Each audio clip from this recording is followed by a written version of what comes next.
ദൈവനാമം മഹത്വപ്പെടുമാറാകട്ടെ. നമ്മളെ ജീവനും ജീവിതവും പഠന പരമ്പരയിലെ 146-ാമത്തെ ക്ലാസ്സിനാണ് നമ്മളിന്ന് വന്നു ചേർന്നിരിക്കുന്നത്. ജോയിൻ ചെയ്തിട്ടുള്ള എല്ലാവരെയും പ്രത്യേകം സ്വാഗതം ചെയ്യുന്നു. സുവിശേഷ പ്രവർത്തകർ നേരിടുന്ന ചോദ്യങ്ങളും ഉത്തരങ്ങളും എന്നുള്ളതാണ് നമ്മളിന്ന് ചർച്ച ചെയ്യുന്ന, നമ്മളിന്ന് ശ്രവിക്കുന്ന സന്ദേശത്തിന്റെ വിഷയം. ടിജോങ്കളാണ് നമ്മളോട് ഈ സന്ദേശത്തെ കുറിച്ച് സംസാരിക്കുന്നത്. നമുക്ക് ദൈവത്തിന്റെ നാമത്തിന് മഹത്വം ഉണ്ടാകട്ടെ. എല്ലാവർക്കും കർത്താവിന്റെ നാമത്തിൽ സ്നേഹവന്ദനം. സുവിശേഷ പ്രവർത്തകർ നേരിടുന്ന ചോദ്യങ്ങളും ഉത്തരങ്ങളും എന്നുള്ളതാണ് നമ്മുടെ ഇന്നത്തെ പഠന വിഷയം. സുവിശേഷ പ്രവർത്തകർ എന്ന് കേൾക്കുമ്പോൾ ഒരുപക്ഷെ നമ്മുടെ തലക്കെട്ട് കേൾക്കുമ്പോൾ ഒരുപക്ഷെ സുവിശേഷ വേലയ്ക്ക് വേണ്ടി വേർതിരിഞ്ഞ ആളുകൾ എന്ന് ചിന്തിക്കാൻ സാധ്യതയുണ്ട്. ഞാൻ സംഘാടകരെ സൗരന്മാരോട് ചോദിച്ചപ്പോൾ അവർ പറഞ്ഞത് അങ്ങനെയല്ല. സുവിശേഷ വേലയ്ക്ക് വേണ്ടി വേർതിരിഞ്ഞവർ മാത്രമല്ല, എല്ലാവരും സുവിശേഷം പറയേണ്ടവരായതുകൊണ്ട് സുവിശേഷം പറയുന്നതിൽ ഏർപ്പെട്ടിരിക്കുന്ന എല്ലാവരും നേരിടുന്ന ചോദ്യങ്ങളും അവയ്ക്കുള്ള ഉത്തരങ്ങളും എന്നുള്ള നിലയിലാണ് നമ്മുടെ വിഷയം അവതരിപ്പിക്കേണ്ടെന്ന് പറഞ്ഞു. അപ്പൊ ആരാണ് സുവിശേഷ പ്രവർത്തകർ എന്ന് ചോദിച്ചാൽ, നമ്മുടെ ഈ ക്ലാസ്സിന്റെ പശ്ചാത്തലത്തിൽ പറഞ്ഞാൽ സുവിശേഷം അറിയിക്കാനായി വിളിക്കപ്പെട്ട നമ്മളെല്ലാവരുമാണ്. അപ്പൊ ഞാൻ ഹെഡിങ്ങിൽ ഒരു ചെറിയ വാക്ക് കൂട്ടിച്ചേർക്കും: സുവിശേഷ പ്രവർത്തകരായ നാം നേരിടുന്ന ചോദ്യങ്ങളും അവയ്ക്കുള്ള ഉത്തരങ്ങളും. ഒരുപക്ഷെ സുവിശേഷം പറയുന്ന ആളുകളാണ് എന്നെ കേൾക്കുന്ന ഭൂരിപക്ഷം പേരും, എനിക്കറിയാം. എന്നാൽ സുവിശേഷ വേലയെ സംബന്ധിച്ച് സുവിശേഷ വേല എന്ന് പറയുന്നത് തീർച്ചയായിട്ടും വളരെ ചോദ്യങ്ങൾ നമ്മുടെ മനസ്സിലും നമ്മളോടുള്ള ഒരു മേഖലയാണെന്ന് നമുക്ക് അറിയാം. ഇതൊരു ആത്മീക പോരാട്ടം തന്നെയാണ്. അതുകൊണ്ട് നമ്മുടെ ഉള്ളിൽ തന്നെ ഒരു വലിയ പോരാട്ടം, ഒരു സംഘർഷം ഇത് സംബന്ധിച്ച് തീർച്ചയായിട്ടും ഉണ്ട്. മാത്രമല്ല, സുവിശേഷം പറയാനായിട്ട് നമ്മൾ ഒരുപെടുമ്പോൾ നമ്മുടെ ഫീൽഡിൽ നിന്ന്, അല്ലെങ്കിൽ നമ്മൾ സുവിശേഷം പറയുന്ന ആളുകളിൽ നിന്നും തീർച്ചയായിട്ടും പല ചോദ്യങ്ങൾ നേരിടേണ്ടതായിട്ട് ആവശ്യമായിട്ട് വരും. എന്താണെങ്കിലും ചോദ്യങ്ങൾ എന്ന് പറയുന്നത് ഉറപ്പാണ്. നമ്മുടെ ഉള്ളിൽ തന്നെ പല ചോദ്യങ്ങളും ഉണ്ടാകും. ഞാനതുകൊണ്ട് വളരെ ലളിതമായിട്ട് നമ്മുടെ ഉള്ളിൽ ഉണ്ടാകുന്ന ചോദ്യങ്ങൾ എന്തൊക്കെയാണ്, അല്ലെങ്കിൽ അങ്ങനെ ഉണ്ടാകാൻ സാധ്യതയുള്ള ചോദ്യങ്ങൾ എന്തൊക്കെയാണ് എന്നും അതിന് ദൈവത്തിന്റെ വരുന്ന അടിസ്ഥാനത്തിലുള്ള ഉത്തരങ്ങൾ എന്താണെന്നും ലളിതമായിട്ട് പറയാം. അതിനുശേഷം പുറമേ നിന്ന് നമ്മുടെ സുവിശേഷ വയലിൽ നിന്നോ അല്ലെങ്കിൽ സുവിശേഷം പറയുന്ന ആളുകളിൽ നിന്നൊക്കെ ഉണ്ടാകാവുന്ന ചില ചോദ്യങ്ങളും അവയ്ക്കുള്ള മറുപടികളും നമുക്ക് ഒരുമിച്ച് ചിന്തിക്കാം എന്ന് വിചാരിക്കുന്നു. ആദ്യം തന്നെ ഒരു പക്ഷെ നമ്മുടെ ഉള്ളില് സുവിശേഷം പറയുന്നത് സംബന്ധിച്ച് ചോദിക്കാൻ അല്ലെങ്കിൽ ഉയരാൻ സാധ്യത ചോദ്യം: ഞാൻ ശരിക്കും സുവിശേഷം പറയേണ്ട ആവശ്യമുണ്ടോ? മറ്റാരെങ്കിലുമൊക്കെ പറഞ്ഞാലും പോരെ? അല്ലെങ്കിൽ അത് നന്നായിട്ട് അറിയാവുന്ന ആളുകളൊക്കെ ഉണ്ടല്ലോ, അവർക്ക് പറഞ്ഞാൽ പോരെ? ഞാൻ തന്നെ പറയേണ്ട ആവശ്യം എന്താ? അങ്ങനെ പറയേണ്ട കാര്യമുണ്ടോ? അത് ഓപ്ഷണലായ വിഷയമല്ലേ എന്നൊരു ചോദ്യം ഒരുപക്ഷെ നമ്മുടെ മനസ്സിൽ തീർച്ചയായിട്ടും ഉണ്ടായേക്കാം. സ്വന്തം ഉത്തരവാദിത്തങ്ങളെ കുറിച്ച്, ക്രിസ്തീയമായിരിക്കും ഉത്തരവാദിത്തങ്ങളെ കുറിച്ച് ഒരുപക്ഷെ അറിവില്ലായ്മ കൊണ്ടോ, അതല്ലെങ്കിൽ സുവിശേഷം പറയാനുള്ള ഭയം കൊണ്ടോ, അതുമല്ലെങ്കിൽ ഈ വിഷയത്തിൽ നമ്മുടെ അലസത, അങ്ങനെയുള്ള അലസമായ ചിന്തയിൽ നിന്നൊക്കെ ഉണ്ടാകുന്ന ഒരു ചോദ്യമാണിത്. ഞാൻ തന്നെ സുവിശേഷം പറയണോ? ആരെങ്കിലും പറഞ്ഞാൽ പോരെ എന്ന് നമ്മുടെ മനസ്സിൽ ഇടയ്ക്ക് ഉണ്ടാകുന്ന ഒരു ചോദ്യം എന്ന് പറയുന്നത്. ഈ വിഷയത്തെക്കുറിച്ച് ദൈവത്തിന് തന്നെ പറയുന്ന ഉത്തരം വളരെ ലളിതവും വ്യക്തവുമാണ്. നമ്മൾ ഓരോരുത്തരും സുവിശേഷം പറയുവാൻ ഭരമേൽപ്പിക്കപ്പെട്ടവരാണ്. ഞാൻ സുവിശേഷം പറയണമെന്ന് ചോദിച്ചാൽ യെസ്, നാം ഓരോരുത്തരും സുവിശേഷം പറയണം. രക്ഷിക്കപ്പെട്ട ഓരോ ദൈവമക്കളും സുവിശേഷം പറയണം എന്ന് തന്നെയാണ് ദൈവത്തിന്റെ വചനം നമ്മളോട് പറയുന്ന നിർദ്ദേശം. പല വാക്യങ്ങൾ, ഒരുപാട് വാക്യങ്ങളുണ്ട്, ഒരുപാട് വാക്യങ്ങൾ വായിക്കാനുള്ള സമയമില്ലാത്തതുകൊണ്ട് ചില ചുരുക്കം വാക്യങ്ങൾ മാത്രം ശ്രദ്ധയിലേക്ക് കൊണ്ടുവരാം. പത്രോസ് എഴുതിയ 1-ാം ലേഖനം 2-ാം അധ്യായം 9-ാം വാക്യം നമുക്കെല്ലാം പരിചയമുള്ള വാക്യമാണ്: നിങ്ങളോ അന്ധകാരത്തിൽ നിന്ന് തന്റെ അത്ഭുത പ്രകാശത്തിലേക്ക് നിങ്ങളെ വിളിച്ചവന്റെ സദ്ഗുണങ്ങളെ ഘോഷിപ്പാൻ തക്കവണ്ണം തിരഞ്ഞെടുക്കപ്പെട്ട ഒരു ജാതിയും രാജകീയ പുരോഹിത വർഗവും വിശുദ്ധ വംശവും സ്വന്തം ജനവുമാകുന്നു. നമ്മുടെ പൗരോഹിത്യത്തെ കുറിച്ചും വിളിയെ കുറിച്ചും തെരഞ്ഞെടുപ്പിനെ കുറിച്ചും ഒക്കെ വളരെ അഭിമാനത്തോടെ നമ്മൾ പറയുന്ന ഒരു വാക്യമാണിത്. എന്നാൽ ഈ വാക്യത്തിൽ നമ്മുടെ ഉത്തരവാദിത്വം എന്തെന്ന് പറയുന്നുണ്ട്: നിങ്ങളെ വിളിച്ചവന്റെ സദ്ഗുണങ്ങളെ ഘോഷിപ്പാൻ തക്കവണ്ണം തിരഞ്ഞെടുക്കപ്പെട്ട. നമ്മളെ വിളിച്ച കർത്താവിന്റെ സദ്ഗുണങ്ങളെ ഘോഷിക്കണം, അഥവാ സുവിശേഷം ഘോഷിക്കണം എന്നുള്ളത് നമ്മുടെ ഉത്തരവാദിത്തത്തിൽപ്പെട്ട കാര്യമാണ് എന്നുള്ള കാര്യം ഈ വാക്യം വളരെ വ്യക്തമായി ഓർമ്മിപ്പിക്കുന്നു. മാത്രമല്ല, പുതിയ നിയമ പൗരോഹിത്യം, നമ്മളെല്ലാം പുരോഹിതന്മാരും പുരോഹിതകളുമാണ്. പുതിയ നിയമ പൗരോഹിത്യത്തിന്റെ ഒരു പ്രധാനപ്പെട്ട ജോലി അല്ലെങ്കിൽ ശുശ്രൂഷയാണ് സുവിശേഷം അറിയുക. പാപികളായ മനുഷ്യരെ ദൈവത്തോട് അടുപ്പിക്കുവാൻ ദൈവത്തിനും മനുഷ്യർക്കും മധ്യസ്ഥരായി നിൽക്കുന്ന നമ്മൾ സുവിശേഷം പറഞ്ഞ് രക്ഷയിലേക്ക് മനുഷ്യരെ നടത്തി ദൈവത്തോട് അടുപ്പിക്കുക എന്ന് പറയുന്നത് നമ്മുടെ പൗരോഹിത്യ ശുശ്രൂഷയുടെ ഭാഗവുമാണ്. അതുകൊണ്ട് രക്ഷിക്കപ്പെട്ട എല്ലാ ദൈവമക്കളും, എല്ലാ വ്യക്തികളും സഹോദരന്മാരും എല്ലാ സഹോദരിമാരും തീർച്ചയായിട്ടും സുവിശേഷം നമ്മളോട് പറയുന്നു. കൊരിന്ത്യർക്ക് എഴുതിയ 1-ാം ലേഖനം 9-ാം അധ്യായം 16-ഉം 17-ഉം വാക്യങ്ങളില് ഈ വിഷയത്തെക്കുറിച്ച് നമുക്കൊക്കെ ഉണ്ടായിരിക്കുന്ന മനോഭാവത്തെക്കുറിച്ച് പറയുന്നുണ്ട്. അവിടെ അപ്പോസ്തലനായ പൗലോസിന്റെ വാക്കുകളാണ്. അതേ സെയിം മനോഭാവമാണ് ഈ വിഷയം സംബന്ധിച്ച്, ഞാൻ സുവിശേഷം പറയണോ വേണ്ടയോ എന്നുള്ളതിനെ സംബന്ധിച്ച് നമുക്ക് ഉണ്ടായിരിക്കുന്ന മനോഭാവം. 1 Corinthians 9-16 വരെ പ്രകാരമാണ്: ഞാൻ സുവിശേഷം അറിയിക്കുന്നു എങ്കിൽ എനിക്ക് പ്രശംസിപ്പാൻ ഒന്നുമില്ല, നിർബന്ധം എന്റെ മേൽ കിടക്കുന്നു. ഞാൻ സുവിശേഷം അറിയിക്കുന്നില്ല എങ്കിൽ എനിക്ക് അയ്യോ കഷ്ടം. ഞാനത് മനഃപൂർവ്വം നടത്തുന്നു എങ്കിൽ എനിക്ക് പ്രതിഫലമുണ്ട്. മനഃപൂർവ്വം അല്ലെങ്കിലും കാര്യമെങ്കിൽ ഫലമേൽപ്പിച്ചിരിക്കുന്നു. സുവിശേഷം പറയുവാനുള്ള ഉത്തരവാദിത്വം അത് ദൈവം നമ്മളെ ഏൽപ്പിച്ചിട്ടുണ്ട്. രക്ഷിക്കുവാനുള്ള ഉത്തരവാദിത്വം, നമ്മളെ രക്ഷിക്കുവാനുള്ള, വീണ്ടെടുക്കുവാനുള്ള ഉത്തരവാദിത്വം കർത്താവായ യേശുക്രിസ്തു പരിപൂർണമായി നിറവേറ്റി താൻ സ്വർഗത്തിലേക്ക് പോയി. സ്വർഗത്തിലേക്ക് പോകും മുമ്പ് തന്റെ ശിഷ്യന്മാരെ, ഇക്കാലത്ത് പറഞ്ഞാൽ നമ്മളെ ഏൽപ്പിച്ചിട്ടുള്ള ദൗത്യമാണ് കർത്താവ് ഒരുക്കിയ രക്ഷയുടെ സന്ദേശം നമ്മുടെ ചുറ്റുമുള്ള മനുഷ്യരെ അറിയിക്കുക എന്നുള്ളത് ദൈവം നമ്മെ ഓരോരുത്തരെയും ഏൽപ്പിച്ചിരിക്കുന്ന ദൗത്യമാണ്. അതുകൊണ്ട് ഞാൻ സുവിശേഷം പറയണമോ എന്ന് ചോദിച്ചാൽ ഉറപ്പായിട്ടും നമ്മൾ എല്ലാവരും പറയണം, ഓരോരുത്തരും പറയണം. ഒരുപക്ഷെ അതിന് കൂടുതൽ അറിവും പ്രാപ്തിയും അല്ലെങ്കിൽ വിളിയുമുള്ള ആളുകൾ കൂടുതൽ ചെയ്തോട്ടെ, പക്ഷെ നമ്മൾ തീർച്ചയായിട്ടും പറയണം. അപ്പൊ അങ്ങനെ ആ ചോദ്യത്തിന് ഉത്തരം എന്ന് പറയുന്നത് തീർച്ചയായിട്ടും നമ്മൾ ഓരോരുത്തരും സുവിശേഷം പറയുവാനായി വിളിക്കപ്പെട്ടവരാണ് എന്നുള്ളതാണ്. മറ്റ് ഒരു ചോദ്യം നമ്മുടെ ഉള്ളിൽ ഉയർന്ന മറ്റൊരു ചോദ്യമാണ്: ഈ സുവിശേഷം പറയാനുള്ള യോഗ്യത എനിക്കുണ്ടോ? യോഗ്യതയുണ്ടോ എന്ന് വെച്ചാൽ ഇപ്പൊ പറഞ്ഞ ആൻസർ തന്നെ ഉത്തരമുണ്ട്. എങ്കിലും ചിലപ്പോ ഒരു ഫോൾസ് ഹ്യൂമിലിറ്റിയിൽ നിന്നും എനിക്ക് അതിനുള്ള യോഗ്യത ഇല്ല എന്നൊക്കെ ചിന്തിക്കേണ്ട സാധ്യതയുണ്ട്. എനിക്ക് എന്ത് യോഗ്യതയാണ്, എന്നേക്കാൾ യോഗ്യരായിരിക്കും എത്രയോ ആളുകൾ എന്റെ ചുറ്റുമുണ്ട്, അതുകൊണ്ട് എനിക്ക് അതിനുള്ള യോഗ്യത ഇല്ല എന്നൊക്കെ തെറ്റായ ഒരു എളിമയിൽ ചിന്തിക്കേണ്ട സാധ്യതയുണ്ട്. അതുമല്ലെങ്കിൽ നമ്മുടെ ജീവിതത്തിന്റെ സാക്ഷ്യമില്ലായ്മ, അതൊക്കെ ഒരു പക്ഷേ ഈ ചോദ്യം നമ്മുടെ മനസ്സിൽ ഉയർത്താൻ ഇടയാക്കുന്ന ഒരു കാര്യമാണ്. എന്തായിരുന്നാലും സുവിശേഷം പറയാനുള്ള യോഗ്യത രക്ഷിക്കപ്പെട്ടപ്പോൾ തന്നെ കർത്താവ് നമുക്ക് തന്നതാണ്. രക്ഷിക്കപ്പെട്ടപ്പോൾ തന്നെ സുവിശേഷം അറിയിക്കാനുള്ള ആ യോഗ്യത ദൈവം നമുക്ക് നൽകിയതാണ്. പാപനിമിത്തമോ അല്ലെങ്കിൽ സാക്ഷ്യമില്ലാത്ത ജീവിത നിമിത്തമോ ആ യോഗ്യത നഷ്ടപ്പെട്ടു, യോഗ്യത എനിക്കില്ല എന്ന് തോന്നുന്നുണ്ടെങ്കിൽ അവർക്കുള്ള ഉത്തരവും ദൈവവചനം പറയുന്നുണ്ട്. പറയുന്ന പരിഹാര മാർഗങ്ങൾ, സാക്ഷ്യം നഷ്ടപ്പെട്ടെങ്കിൽ അത് വീണ്ടെടുക്കാനുള്ള പരിഹാര മാർഗങ്ങൾ, പാപം ചെയ്ത് അല്ലെങ്കിൽ പാപത്തിൽ ജീവിക്കുന്ന ഒരു ജീവിതമാണ് നമുക്കുള്ളതെങ്കിൽ അതിനുള്ള പരിഹാര മാർഗങ്ങൾ തീർച്ചയായിട്ടും ദൈവത്തിന് നിർദ്ദേശിക്കുന്നുണ്ട്. അതുകൊണ്ട് യോഗ്യത നഷ്ടപ്പെട്ടവരെങ്കിൽ ഈ തീർച്ചയായിട്ടും യോഗ്യതയിലേക്ക് വീണ്ടും വരാനും വന്ന് സുവിശേഷം അറിയിക്കാനും ഉള്ള ഉത്തരവാദിത്വം നമുക്കുണ്ട്. യോഹന്നാൻ എഴുതിയ 1-ാം ലേഖനം 1:9 നമുക്കറിയാം: നമ്മുടെ പാപങ്ങളെ ഏറ്റുപറയുന്നെങ്കിൽ അവൻ നമ്മുടെ പാപങ്ങളെ ക്ഷമിച്ച് സകല അനീതിയും പോക്കി നമ്മെ ശുദ്ധീകരിപ്പാൻ തക്കവണ്ണം വിശ്വസ്തനും നീതിമാനുമാകുന്നു. പാപത്തിൽ തുടരാനുള്ള ഒരു അനുവാദം നമുക്കില്ല. പാപം ചെയ്ത് ഒരുപക്ഷെ സുവിശേഷം പറയാനുള്ള പ്രാഗൽഭ്യം നഷ്ടപ്പെട്ട അവസ്ഥയിലാണെങ്കിൽ തീർച്ചയായിട്ടും പാപങ്ങൾ ഏറ്റുപറഞ്ഞ് ദൈവത്തോട് നിരന്ന് സുവിശേഷം പറയാനുള്ള പ്രാഗൽഭ്യം തീർച്ചയായിട്ടും നേടിയെടുക്കേണ്ട ആവശ്യമാണ്. ഫിലിപ്പ് ലേഖനം 1-ാം അധ്യായം 27-ാം വാക്യം ഇതിനോട് ബന്ധത്തിൽ ഇങ്ങനെ വായിക്കാം: ഞാൻ നിങ്ങളെ വന്ന് കണ്ടിട്ടോ ദൂരത്തുനിന്ന് നിങ്ങളുടെ അവസ്ഥ കേട്ടിട്ടോ നിങ്ങൾ ഏകാത്മാവിൽ നിലനിന്ന് എതിരികളാൽ ഒന്നിലും കുലുങ്ങിപ്പോകാതെ ഏക മനസ്സോടെ സുവിശേഷത്തിന്റെ വിശ്വാസത്തിനായി പോരാട്ടം കഴിക്കുന്നു എന്ന് ഗ്രഹിക്കേണ്ടതിന് ക്രിസ്തുവിന്റെ സുവിശേഷത്തിന് യോഗ്യമാവണ്ണം മാത്രം നടപ്പിൻ. സുവിശേഷത്തിന് യോഗ്യമാവണ്ണം മാത്രം നടപ്പിൻ. പക്ഷെ ഇവിടെ പറയുന്നത് നമ്മുടെ ജീവിതത്തിന്റെ സാക്ഷ്യത്തെക്കുറിച്ചാകാം. യോഗ്യമാവണ്ണം മാത്രം നടക്കുവിൻ എന്ന് പറയുമ്പോൾ കേവലം സത്യസന്ധമായിട്ടും നീതിയുക്തമായിട്ടും മാന്യമായിട്ടും ജീവിക്കണം എന്നർത്ഥം തീർച്ചയായിട്ടും പറയുന്നുണ്ട്. അത്രയും മാത്രമല്ല, സുവിശേഷത്തിന്റെ ഉന്നമനത്തിന് വേണ്ടി, സുവിശേഷത്തിന്റെ ലാഭത്തിന് വേണ്ടി ചിലപ്പോ നമ്മുടെ ജീവിതത്തിൽ ന്യായമായി അനുഭവിക്കാൻ നമുക്ക് അവകാശമുള്ള, അല്ലെങ്കിൽ ഇങ്ങനെ പറയാം, ക്രിസ്തീയമായ സ്വാതന്ത്ര്യത്തിൽപ്പെട്ട പല കാര്യങ്ങൾ പോലും ത്യജിക്കാനും ത്യാഗപൂർണമായി ജീവിക്കാനുമുള്ള ഉത്തരവാദിത്വവും അതിനുള്ള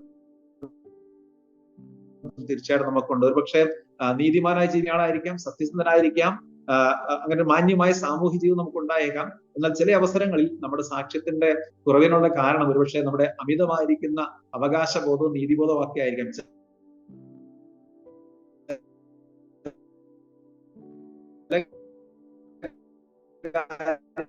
വേണ്ടെന്നും ഒക്കെ വെക്കുന്നത് തീർച്ചയായിട്ടും ബലഹീനർക്ക് ബലഹീനനായി ഏതു വിധത്തിലും ചിലരെ രക്ഷിക്കേണ്ടതിന് ഞാൻ എല്ലാവർക്കും എല്ലാമായി തീർന്നു. സുവിശേഷത്തിൽ ഒരു പങ്കാളിയാകേണ്ടതിന് ഞാൻ സകലവും സുവിശേഷം നിമിത്തം ചെയ്യുന്നു.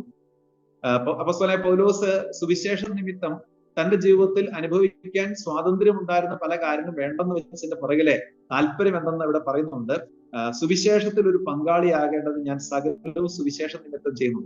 സുവിശേഷത്തിന്റെ വ്യാപനത്തിന് വേണ്ടി, സുവിശേഷം അറിയിക്കാൻ വേണ്ടി ഒരുപക്ഷെ ബലഹീനരായിരിക്കുന്ന ചില മനുഷ്യർക്ക്, അല്ലെങ്കിൽ നമ്മുടെ ചുറ്റും താമസിക്കുന്ന ഒരുപക്ഷെ പല വിശ്വാസങ്ങളും പല ആചാരങ്ങളും പുലർത്തുന്ന മനുഷ്യർക്ക് ലീസ്റ്റ് ഒഫൻസീവായിട്ട് ജീവിക്കുക എന്ന് പറയുന്നത് വാസ്തവത്തിൽ സാക്ഷ്യത്തിന്റെ ഭാഗമാണ്.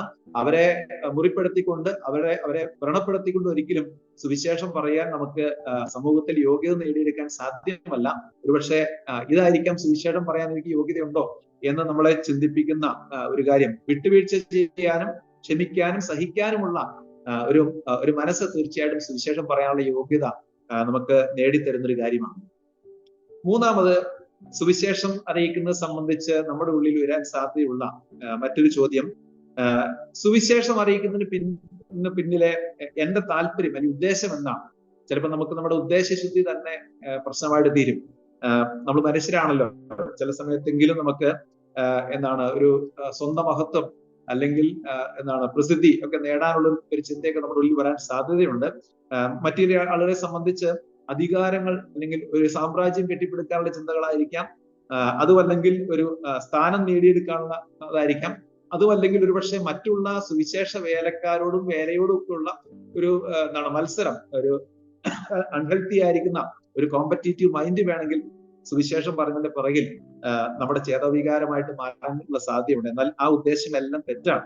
ശരിയായിരിക്കുന്ന ഉദ്ദേശം, എന്ത് ഉദ്ദേശത്തോടുകൂടെ സുവിശേഷം അറിയിക്കണം എന്ന് ചോദിച്ചാൽ ദൈവം നൽകുന്ന ഉത്തരം, ക്രിസ്തുവിന്റെ സ്നേഹത്താൽ നിർബന്ധിക്കപ്പെട്ടാണ് സുവിശേഷം അറിയിക്കേണ്ടത്. കർത്താവായ യേശുക്രിസ്തു നമ്മളെ സ്നേഹിച്ച സ്നേഹം നിമിത്തം, ആ സ്നേഹത്താൽ നിർബന്ധിക്കപ്പെട്ട്, കർത്താവിനോട് നമുക്കുള്ള സ്നേഹം മാത്രമല്ല, കർത്താവ് നമ്മളെ സ്നേഹിച്ച സ്നേഹം, ഈ സ്നേഹത്താൽ നിർബന്ധിക്കപ്പെട്ട് സുവിശേഷം അറിയിക്കുന്നതാണ് സുവിശേഷം അറിയിക്കുന്നതിന്റെ പിന്നിലെ ശരിയായിരിക്കുന്ന താല്പര്യം അല്ലെങ്കിൽ ഉദ്ദേശം എന്ന് പറയുന്നത്. 2 കൊരിന്ത്യർ 5-ാം അധ്യായം 14-15 വാക്യങ്ങൾ നമുക്കറിയാവുന്ന വാക്യമാണ്. ക്രിസ്തുവിന്റെ സ്നേഹം ഞങ്ങളെ നിർബന്ധിക്കുന്നു, എല്ലാവർക്കും വേണ്ടി ഒരുവൻ മരിച്ചിരിക്കെ എല്ലാവരും മരിച്ചു എന്നും, ജീവിക്കുന്നവർ ഇനി തങ്ങൾക്കായിട്ടല്ല തങ്ങൾക്ക് വേണ്ടി മരിച്ചുയർത്തവനായിട്ട് തന്നെ ജീവിക്കേണ്ടതിന് അവൻ എല്ലാവർക്കും വേണ്ടി മരിച്ചു എന്നും ഞങ്ങൾ നിർണയിച്ചിരിക്കുന്നു. ക്രിസ്തുവിന്റെ സ്നേഹം ഞങ്ങളെ നിർബന്ധിക്കുന്നു. ഇനി ഞങ്ങൾ ജീവിക്കുന്നത് കർത്താവായ യേശുക്രിസ്തുവിനാണ്. അങ്ങനെ ജീവിക്കേണ്ടതിനാണ് കർത്താവ് എല്ലാവർക്കും വേണ്ടി മരിച്ചത് എന്നൊരു ചിന്തയാണ് അപ്പോസ്തലനായ പൗലോസിനെ ഭരിച്ചത്. അതിന് തുടർന്ന് അതിന്റെ 20-ാമത്തെ വാക്യത്തിലേക്ക് വരുമ്പോൾ ഇങ്ങനെ പറയുകയാണ്, 2 കൊരിന്ത്യർ 5-ന്റെ വാക്യം, ആകയാൽ ഞങ്ങൾ ക്രിസ്തുവിന് വേണ്ടി സ്ഥാനാപതികളായി ദൈവത്തോട് നിരന്നുകൊള്ളുവിൻ എന്ന് ക്രിസ്തുവിന് പകരം അപേക്ഷിക്കുന്നു. അത് ദൈവം ഞങ്ങൾ മുഖാന്തരം പ്രബോധിപ്പിക്കുന്നത് പോലെയാകുന്നു. അതുകൊണ്ട് കർത്താവായ യേശുക്രിസ്തുവിന്റെ സ്നേഹം ഞങ്ങളെ നിർബന്ധിക്കുന്നു. അതുകൊണ്ട് ഞങ്ങൾ ക്രിസ്തുവിന് വേണ്ടി സ്ഥാനാപതികളായി ദൈവത്തോട് നിരന്നുകൊള്ളുവിൻ എന്ന് ക്രിസ്തുവിന് പകരം അപേക്ഷിക്കുന്നു. കർത്താവായ യേശുക്രിസ്തു നമ്മളെ സ്നേഹിച്ച സ്നേഹം, കർത്താവിനോട് നമുക്കുള്ള സ്നേഹത്തിന്റെ നിർബന്ധത്താൽ സുവിശേഷം അറിയിക്കുമ്പോഴാണ് നമുക്ക് സുവിശേഷം അറിയിക്കുന്നതിന് പിന്നിലെ ഉദ്ദേശം ശരിയാകുന്നത്. മാത്രമല്ല മറ്റൊരു ഭാഗത്ത് കാണുന്നത്, സുവിശേഷം പറയുന്നതിന്റെ പിറകിൽ ഒരു നല്ല മനസ്സ് നമുക്ക് ഉണ്ടായിരിക്കണം എന്നാണ്. ഒരു നല്ല മനസ്സോടുകൂടെ സുവിശേഷം അറിയിക്കണം. ഫിലിപ്പിയർക്ക് എഴുതിയ ലേഖനം 1-ാം അധ്യായം 15 തുടങ്ങിയുള്ള വാക്യങ്ങൾ, അത് നമ്മൾ ഓർപ്പിക്കുന്ന വാക്യങ്ങളാണ്. ചിലർ ക്രിസ്തുവിനെ അസൂയയും പിണക്കവും നിമിത്തം പ്രസംഗിക്കുന്നു, ചിലരോ നല്ല മനസ്സോടെ തന്നെ. അവർ സുവിശേഷത്തിന്റെ പ്രതിപാദനത്തിനായിട്ട് ഞാൻ ഇവിടെ കിടക്കുന്നു എന്നറിഞ്ഞ് അത് സ്നേഹത്താൽ ചെയ്യുന്നു. മറ്റവരോ എന്റെ ബന്ധനങ്ങളിൽ എനിക്ക് ക്ലേശം വരുത്തുവാൻ ഭാവിച്ചുകൊണ്ട് നിർമ്മലതയോടെ അല്ല ശാഠ്യത്താൽ അത്ര ക്രിസ്തുവിനെ പ്രസംഗിക്കുന്നത്. പിന്നീട് അപ്പോസ്തലൻ പറയുന്നുണ്ട്, ശാഠ്യമായിട്ടാണെങ്കിലും സുവിശേഷമാണല്ലോ പ്രസംഗിക്കുന്നതെന്ന് പറഞ്ഞ് അപ്പോസ്തലൻ സന്തോഷിക്കുന്നുണ്ട്. എന്നാൽ അത് ശരിയായിരിക്കുന്ന മനോഭാവമാണെന്നല്ല. ശരിയായിരിക്കുന്ന മനോഭാവം എന്ന് പറയുന്നത് നല്ല മനസ്സോടെ സ്നേഹത്താൽ ചെയ്യുമ്പോഴാണ് സുവിശേഷ പറയുന്നതിന്റെ പിറകിലെ ശരിയായിരിക്കുന്ന ഉദ്ദേശം അല്ലെങ്കിൽ നമ്മുടെ മനോഭാവം ശരിയാകുന്നു. റോമാലേഖനം 1-ന്റെ 14-ാം വാക്യത്തിലെ മറ്റൊരു കാര്യം പറയുന്നുണ്ട്, യവനന്മാർക്കും ബർബരന്മാർക്കും ജ്ഞാനികൾക്കും ബുദ്ധിഹീനർക്കും ഞാൻ കടക്കാരനാകുന്നു. സുവിശേഷം പറയേണ്ടത് എന്റെ കടപ്പാടാണ്, അതെനിക്ക് കടമാണ് എന്നുള്ള ശരിയായിരിക്കുന്ന ചിന്തയിൽ ആ നിർബന്ധവും തീർച്ചയായിട്ടും സുവിശേഷം പറയുന്നതിന്റെ പുറകിലെ ശരിയായിരിക്കുന്ന ഉദ്ദേശശുദ്ധിയെ വ്യക്തമാക്കുന്ന ഒരു വാക്യമാണ്. നശിച്ചു പോകുന്ന ആത്മാക്കളെ കുറിച്ചുള്ള ഭാരം എന്ന് വേണമെങ്കിൽ പറയാം. നമ്മുടെ ചുറ്റുമുള്ള മനുഷ്യരുടെ ആത്യന്തികമായിരിക്കുന്ന നിത്യനാശം എന്ന് പറയുന്ന ആ കാര്യത്തെ കുറിച്ച് അറിവുള്ള നമ്മള് അവരെ സംബന്ധിച്ച് അവരോട് സുവിശേഷം അറിയിക്കാൻ തീർച്ചയായിട്ടും കടപ്പെട്ട വ്യക്തികളാണ് എന്ന് തീർച്ചയായിട്ടും നമുക്കറിയാം. മത്തായി സുവിശേഷം 9:36 കർത്താവ് ജനക്കൂട്ടത്തെ കണ്ട് അവരുടെ അവസ്ഥ കണ്ടിട്ട് അവൻ മനസ്സലിഞ്ഞെന്ന് വായിക്കുന്നുണ്ട്. മത്തായി 9:36 ഇങ്ങനെയാണ്, അവൻ പുരുഷാരത്തെ ഇടയനില്ലാത്ത ആടുകളെ പോലെ കുഴഞ്ഞവരും ചിന്നവരുമായി കണ്ടിട്ട് അവരെ കുറിച്ച് മനസ്സലിഞ്ഞു. ചുറ്റുമുള്ള മനുഷ്യരെ കാണുമ്പോൾ കർത്താവിനുണ്ടായ അതേ മനോഭാവം, കർത്താവിന്റെ മനസ്സ് ശരിയായി സുവിശേഷം അറിയിക്കാൻ നമുക്ക് വേണ്ട മനോഭാവമാണ്. മറ്റെന്തെല്ലാം ഉദ്ദേശങ്ങളാണ് നമ്മുടെ മനസ്സിലുള്ളെങ്കിലും അതൊക്കെ തെറ്റായിരിക്കുന്ന മോട്ടിവേറ്റിംഗ് ഫാക്ടേഴ്സ് ആണ്. യഥാർത്ഥത്തിൽ സുവിശേഷം അറിയിക്കാൻ വേണ്ട മനോഭാവങ്ങൾ കർത്താവിനുള്ള സ്നേഹം, ക്രിസ്തുവിന്റെ സ്നേഹത്താൽ നിർബന്ധിക്കപ്പെട്ട്, അത് മാത്രമല്ല ഞാൻ ഈ വിഷയം സംബന്ധിച്ച് കടപ്പെട്ടവനാണ് എന്നുള്ള മനോഭാവം നല്ല മനസ്സോടുകൂടെ പറയുക, മാത്രമല്ല നഷ്ടപ്പെട്ടു പോകുന്ന മനുഷ്യരെ സംബന്ധിച്ച് നമുക്കുണ്ടാകേണ്ട അനുകമ്പ, അവരെ സംബന്ധിച്ച് നമുക്കുണ്ടാകേണ്ട വേദന. പൗലോസ് റോമാലേഖനം 9-ാം അധ്യായത്തിൽ പറയുന്നത് തന്റെ ചുറ്റുമുള്ള യഹൂദരായിരിക്കുന്ന ചാർച്ചക്കാർ നശിച്ചു പോകുന്നതിലുള്ള തന്റെ മനോവ്യഥയെ കുറിച്ച് ഞാൻ ഇങ്ങനെ പറയുകയാണ്. ഞാൻ ക്രിസ്തുവിൽ, റോമാലേഖനം 9-ന്റെ 1 തുടങ്ങി 3 വരെയുള്ള വാക്യങ്ങളാണ്. ഞാൻ ക്രിസ്തുവിൽ സത്യം പറയുന്നു, ഞാൻ പറയുന്നത് ഭോഷ്കല്ല, എനിക്ക് വലിയ ദുഃഖവും ഹൃദയത്തിൽ ഇടപെടാതെ നോവുമുണ്ട് എന്ന് എന്റെ മനസാക്ഷി എനിക്ക് പരിശുദ്ധാത്മാവിൽ സാക്ഷിയാകുന്നു. ജഡപ്രകാരം എന്റെ ചാർച്ചക്കാരായ എന്റെ സഹോദരന്മാർക്ക് വേണ്ടി ഞാൻ തന്നെ ക്രിസ്തുവിനോട് വേർപെട്ട് ശാപഗ്രസ്തനാകുവാൻ ആഗ്രഹിക്കാമായിരുന്നു. തന്റെ ഉള്ളിൽ വലിയ നോവും ദുഃഖവും ഉണ്ടെന്നാണ്. ഇടപെടാത്ത നോവ് എന്ന് പറഞ്ഞാൽ നഷ്ടപ്പെട്ടു പോകുന്ന, നശിച്ചു പോകുന്ന തന്റെ സഹോദരങ്ങളെ കുറിച്ച്, തന്റെ സ്വജാതിക്കാരെ കുറിച്ചുള്ള പൗലോസ് അപ്പോസ്തലന്റെ വേദനയെ കുറിച്ചാണ്.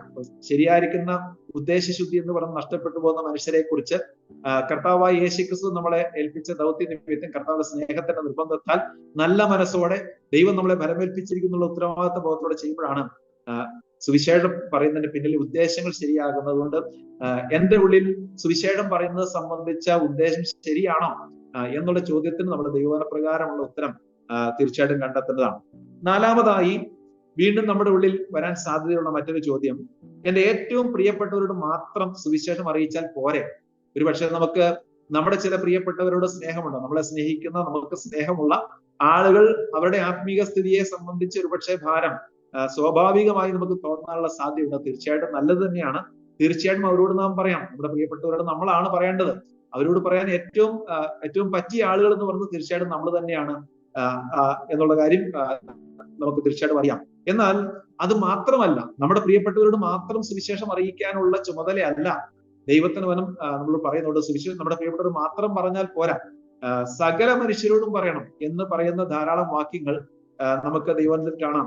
മത്തായി സുവിശേഷം 28-19 വാക്യം നമുക്കറിയാം. സകല ജാതികളോടും, ഈ സകല ജാതികളെയും ശിഷ്യരാക്കിക്കൊള്ളുവിൻ, നിങ്ങൾ പുറപ്പെടണം, ലോകത്തിന്റെ അറ്റം വരെ പോകണം, അല്ലെങ്കിൽ സകല ജാതികളെയും ശിഷ്യരാക്കണം എന്ന് പറയുമ്പോൾ നമുക്ക് ഏറ്റവും പ്രിയപ്പെട്ട, നമുക്ക് പരിചയമുള്ള, നമ്മുടെ സൗഹൃദ വലയത്തിലുള്ള, നമ്മുടെ സ്വന്തക്കാരായിരിക്കുന്ന, നമ്മുടെ സ്വന്തം സഹോദരങ്ങളായിരിക്കുന്ന ആളോട് മാത്രം പറയണമെന്നല്ല, മറ്റെല്ലാവരോടും പറയാനുള്ള ഉത്തരവാദിത്വം നമുക്കുണ്ട് എന്ന് ഓർപ്പിക്കുന്ന വാക്യമാണ്. മർക്കോസിന്റെ സുവിശേഷം 16-15 വാക്യം അങ്ങനെ തന്നെയാണല്ലോ. സകല സൃഷ്ടിയോടും സുവിശേഷം പ്രസംഗിപ്പിൻ, സകല മനുഷ്യരോട് സുവിശേഷം പ്രസംഗിക്കുവാനുള്ള ആഹ്വാനമാണ് കർത്താവ് തന്നിട്ടുള്ളത്.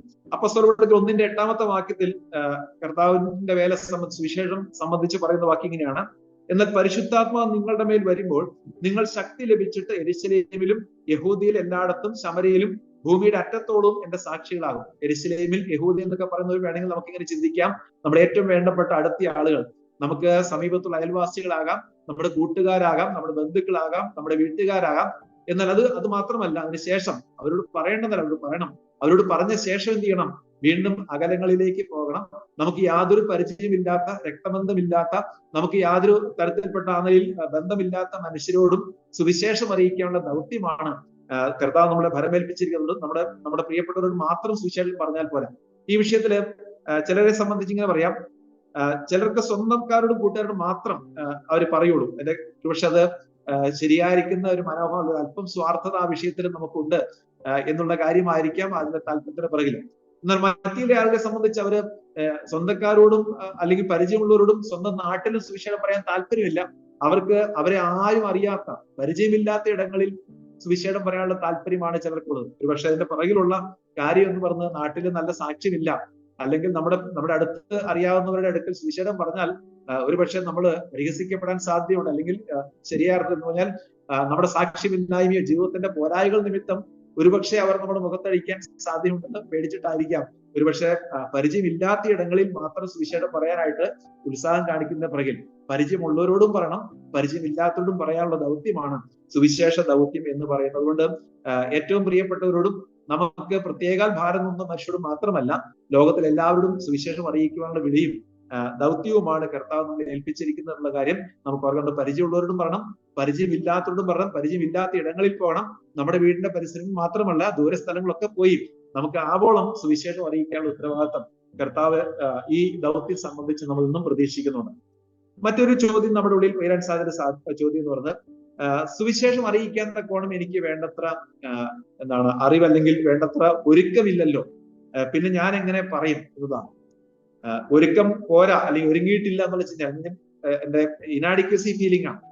ഞാൻ ഇത്രയൊന്നും ഒരുങ്ങിയാൽ എനിക്ക് പറയാൻ സാധിക്കുമോ, ഞാൻ ചെല്ലുമ്പോൾ ഒരുപക്ഷെ ഒരുപാട് ചോദിക്കാൻ സാധ്യത ചോദ്യങ്ങൾ, അതിന് കൊടുക്കേണ്ട ഉത്തരവുകൾ, ഇതിനേക്ക് ഇച്ചിരി ഭയമായിരിക്കാം ഒരുപക്ഷെ ഈ ചോദ്യങ്ങൾ, ഈ സംഘർഷം നമ്മുടെ മനസ്സിൽ ഉണ്ടാകാനുള്ള ഒരു പ്രധാനപ്പെട്ട കാര്യം. തീർച്ചയായിട്ടും ഒരു നല്ല സംഘർഷം തന്നെയാണ്, നല്ല ചോദ്യം തന്നെയാണത്. തീർച്ചയായിട്ടും ഒരുങ്ങണമെന്ന് ദൈവത്തിനും പറയുന്നുണ്ട്. ഒരിക്കലും എത്രത്തോളം എന്ന് ചോദിച്ചാൽ പലപ്പോഴും പല വ്യക്തികളുടെയും ഉള്ളിലുള്ള ചിന്ത എന്ന് പറഞ്ഞാൽ വേണ്ടത്ര ഒരുക്കമില്ലാത്തതുകൊണ്ട് ഞാൻ പോകുന്നില്ല, ഒരുങ്ങിയിട്ട് പോകാം, പക്ഷെ ഒരുങ്ങാൻ തുടങ്ങിയിട്ട് കുറെ നാളായി, പക്ഷെ ഇതുവരെ ഒരുക്കം തീർന്നിട്ടില്ല, നമുക്ക് തൃപ്തികരമാവണ്ണം ഒരുങ്ങി തീരാത്തതുകൊണ്ട് സുവിശേഷം പറയാനും നമ്മൾ മെനക്കെടുന്നില്ലെന്ന് വന്നാൽ അത് ശരിയായിരിക്കുന്ന ഒരു കാര്യമല്ല. ഒരുങ്ങുക എന്ന് പറഞ്ഞ ഉത്തരവാദിത്തമാണെങ്കിലും തീർച്ചയായിട്ടും നമുക്ക് നിലവിലുള്ള അറിവിന്റെയും നമ്മുടെ പരിമിതികളൊക്കെ പശ്ചാത്തലത്തിൽ തന്നെ സുവിശേഷം അറിയിക്കാനായിട്ട് തീർച്ചയായിട്ടും നാം തയ്യാറെടുക്കണം. ഒരുങ്ങണമെന്ന് തീർച്ചയായിട്ടും ബൈബിൾ പറയുന്നുണ്ട്. ഒരുങ്ങാനുള്ള ആഹ്വാനത്തെ കുറിച്ച് ധാരാളം വാക്യങ്ങൾ നമുക്കറിയാം. എഫേസ് ലേഖനം 6-ാം അധ്യായം 15-ാമത്തെ വാക്യം നമുക്ക് പരിചയമുള്ള വാക്യമാണ്. ദുഷ്ടനോട് എതിർത്ത് നിൽക്കാൻ ആവശ്യമായിരിക്കുന്ന സർവായുധ വർഗത്തെ കുറിച്ച് പറഞ്ഞു വരുന്ന കൂട്ടത്തിൽ പറയുന്ന ഒരു കാര്യം ഇതാണ്: സമാധാന സുവിശേഷത്തിനായുള്ള ഒരുക്കം കാലിനെ ചെരുപ്പാക്കിയും. സുവിശേഷത്തിനായിട്ടുള്ള ഒരുക്കം കാലിനെ ചെരുപ്പാക്കണം. ദുഷ്ടന്റെ തന്ത്രങ്ങളോട് എതിർത്ത് നിൽക്കാൻ കഴിയേണ്ടതിന് ധരിച്ചുകൊള്ളുവിൻ, എടുത്തുകൊള്ളി എന്ന് പറയുന്ന സർവായുധ വർഗത്തിൽ പറയുന്ന ഒരു കാര്യമാണ് സമാധാന സുവിശേഷത്തിനായുള്ള ഒരുക്കം കാലിന് ചെരുപ്പാണ്. സുവിശേഷം പറയാൻ എപ്പോ വേണമെങ്കിലും നമുക്ക് എപ്പോഴും സുവിശേഷം പറയാനുള്ള ഒരു ഒരുക്കം തീർച്ചയായിട്ടും ഒരു മാനസികമായിരിക്കുന്ന ഒരുക്കം തീർച്ചയായിട്ടും എല്ലാ വിശ്വാസികൾക്കും ഉണ്ടായിരിക്കണം എന്ന് തന്നെയാണ് പറയുന്നത്. മാത്രമല്ല തിമോത്തിയോസ് ലേഖനത്തിൽ പറയുന്ന 2 തിമോത്തിയോസ് 4-ാം അധ്യായം 2-ാമത്തെ വാക്യം ഇങ്ങനെയാണ് പറയുന്നത്. പല ഉത്തരവാദിത്തങ്ങൾ അങ്ങനെ പറയുന്ന കൂട്ടത്തിൽ പറയുകയാണ്: വചനം പ്രസംഗിക്കുക, സമയത്തിലും അസമയത്തിലും ഒരുങ്ങി നിൽക്കുക, സകല ദീർഘക്ഷമയോടും ഉപദേശത്തോടും ശാസിക്കുക, തർജ്ജനം ചെയ്യുക, പ്രബോധിപ്പിക്കുക. പല ഉത്തരവാദിത്തമുള്ള കൂട്ടത്തിൽ പറയുകയാണ് സമയത്തിലും അസമയത്തിലും ഒരുങ്ങി നിൽക്കുക.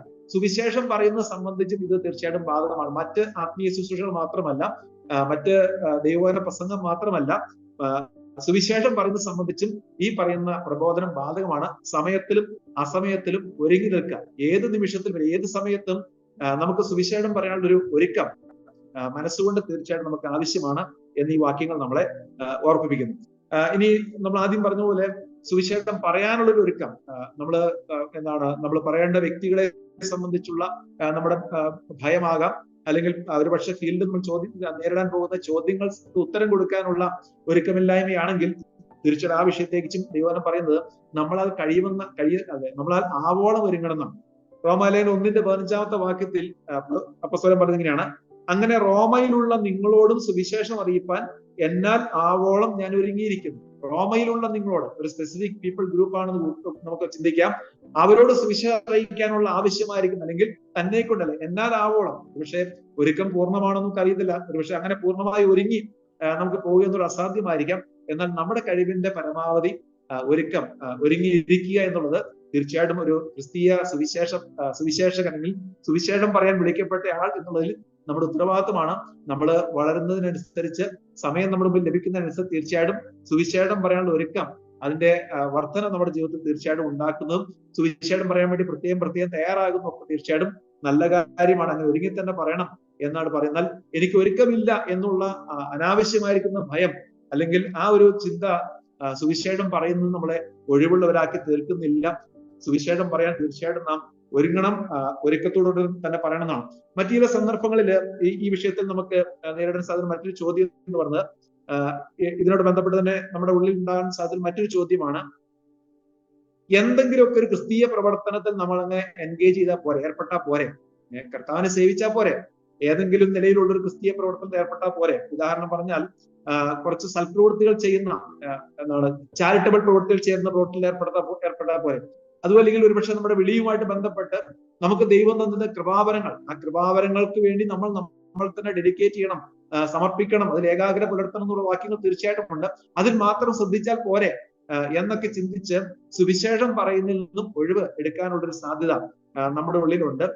എന്തെങ്കിലും അല്ലെങ്കിൽ എന്തെങ്കിലും ക്രിസ്തീയ പ്രവർത്തനങ്ങളിൽ ഏർപ്പെട്ടാൽ പോരാ എന്ന് തന്നെയാണ് ദൈവത്തിന് നമ്മളെ ഓർമ്മിപ്പിക്കുന്ന സത്യം. 2 തിമോത്തിയോസ് 4-ാം അധ്യായം 5-ാം വാക്യം നമുക്ക് ഇതിനുള്ള ബന്ധം വായിച്ചു നോക്കാം. 2 തിമോത്തി 4-ാം അധ്യായം 5-ാം വാക്യം ഇങ്ങനെയാണ്: നീയോ സകലത്തിലും നിർമ്മതനായിരിക്കാം, കഷ്ടം സഹിക്കുക, സുവിശേഷകന്റെ പ്രവൃത്തി ചെയ്യുക, നിന്റെ ശുശ്രൂഷ നിറപടിയായി നിവർത്തിക്കാം.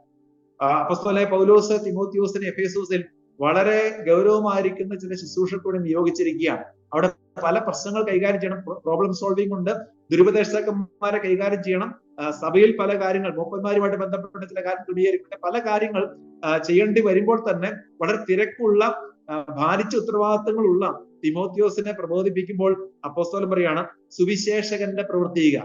തന്റെ വിളി എന്തായാലും കൃപാവരം എന്തായാലും സുവിശേഷകന്റെ ജോലി ചെയ്യണം എന്നുള്ള കാര്യം പ്രത്യേകം ഇടയില് അപ്പോസ്തലൻ ഓർമ്മിപ്പിക്കുന്നത്. നാം ഏത് ശുശ്രൂഷയിൽ ഏർപ്പെട്ടിരിക്കുന്ന ആളാണെങ്കിലും സഭയിലെ ഒരുപക്ഷെ മറ്റു പല ഉത്തരവാദിത്തങ്ങൾ നിർവഹിക്കുന്ന ആളായിരിക്കാം, അതിൽ സൽപ്രവൃത്തികളിൽ ശുഷ്കാന്തിയുള്ള വ്യക്തികളായിരിക്കാം, ചാരിറ്റബിൾ പ്രവർത്തനത്തിൽ ഏർപ്പെട്ടിരിക്കുന്ന ആളായിരിക്കാം. സുവിശേഷം പറയുക എന്ന് പറയുന്ന കാര്യത്തിൽ തീർച്ചയായിട്ടും നമുക്ക് ഒഴിവില്ല. നാം ചെയ്യുന്ന ആ പ്രവർത്തനങ്ങളുടെ കൂടെ തന്നെ സുവിശേഷവും പറയാനുള്ള ഉത്തരവാദിത്വം നമുക്കുണ്ട്. മാത്രമല്ല, ചിലപ്പോൾ നമ്മൾ ചിന്തിക്കാം സുവിശേഷം ജീവിച്ചാൽ പോരെ, നമ്മൾ പറയേണ്ട ആവശ്യമുണ്ടോ? എന്നാൽ ദൈവവചനം പറയുന്നത് സുവിശേഷം ജീവിക്കണം, പക്ഷേ സുവിശേഷം പറയുകയും വേണം എന്ന് തന്നെയാണ്. റോമാലേഖനം 10-14 വാക്യം ഇപ്രകാരമാണല്ലോ: എന്നാൽ അവർ വിശ്വസിക്കാത്തവനെ എങ്ങനെ വിളിച്ചപേക്ഷിക്കും? അവർ കേട്ടിട്ടില്ലാത്തവനിൽ എങ്ങനെ വിശ്വസിക്കും? പ്രസംഗിക്കുന്നവൻ ഇല്ലാതെ എങ്ങനെ കേൾക്കും? ആരും അയക്കാതെ എങ്ങനെ പ്രസംഗിക്കും? നന്മ സുവിശേഷിക്കുന്നവരുടെ കാൽ എത്ര മനോഹരം എന്ന് എഴുതിയിരിക്കുന്നുവല്ലോ. എന്ന് പറഞ്ഞാൽ സുവിശേഷത്തിലൂടെ ദൈവം ഒരുക്കിയിരിക്കുന്ന രക്ഷ ഒരു മനുഷ്യന് ലഭിക്കാനുള്ള മുഖാന്തരം എന്ന് പറയുന്നത് പ്രസംഗിച്ച് കേട്ട് വിശ്വസിച്ച് രക്ഷ പ്രാപിക്കുക എന്ന് പറയുന്ന ക്രമമാണ്.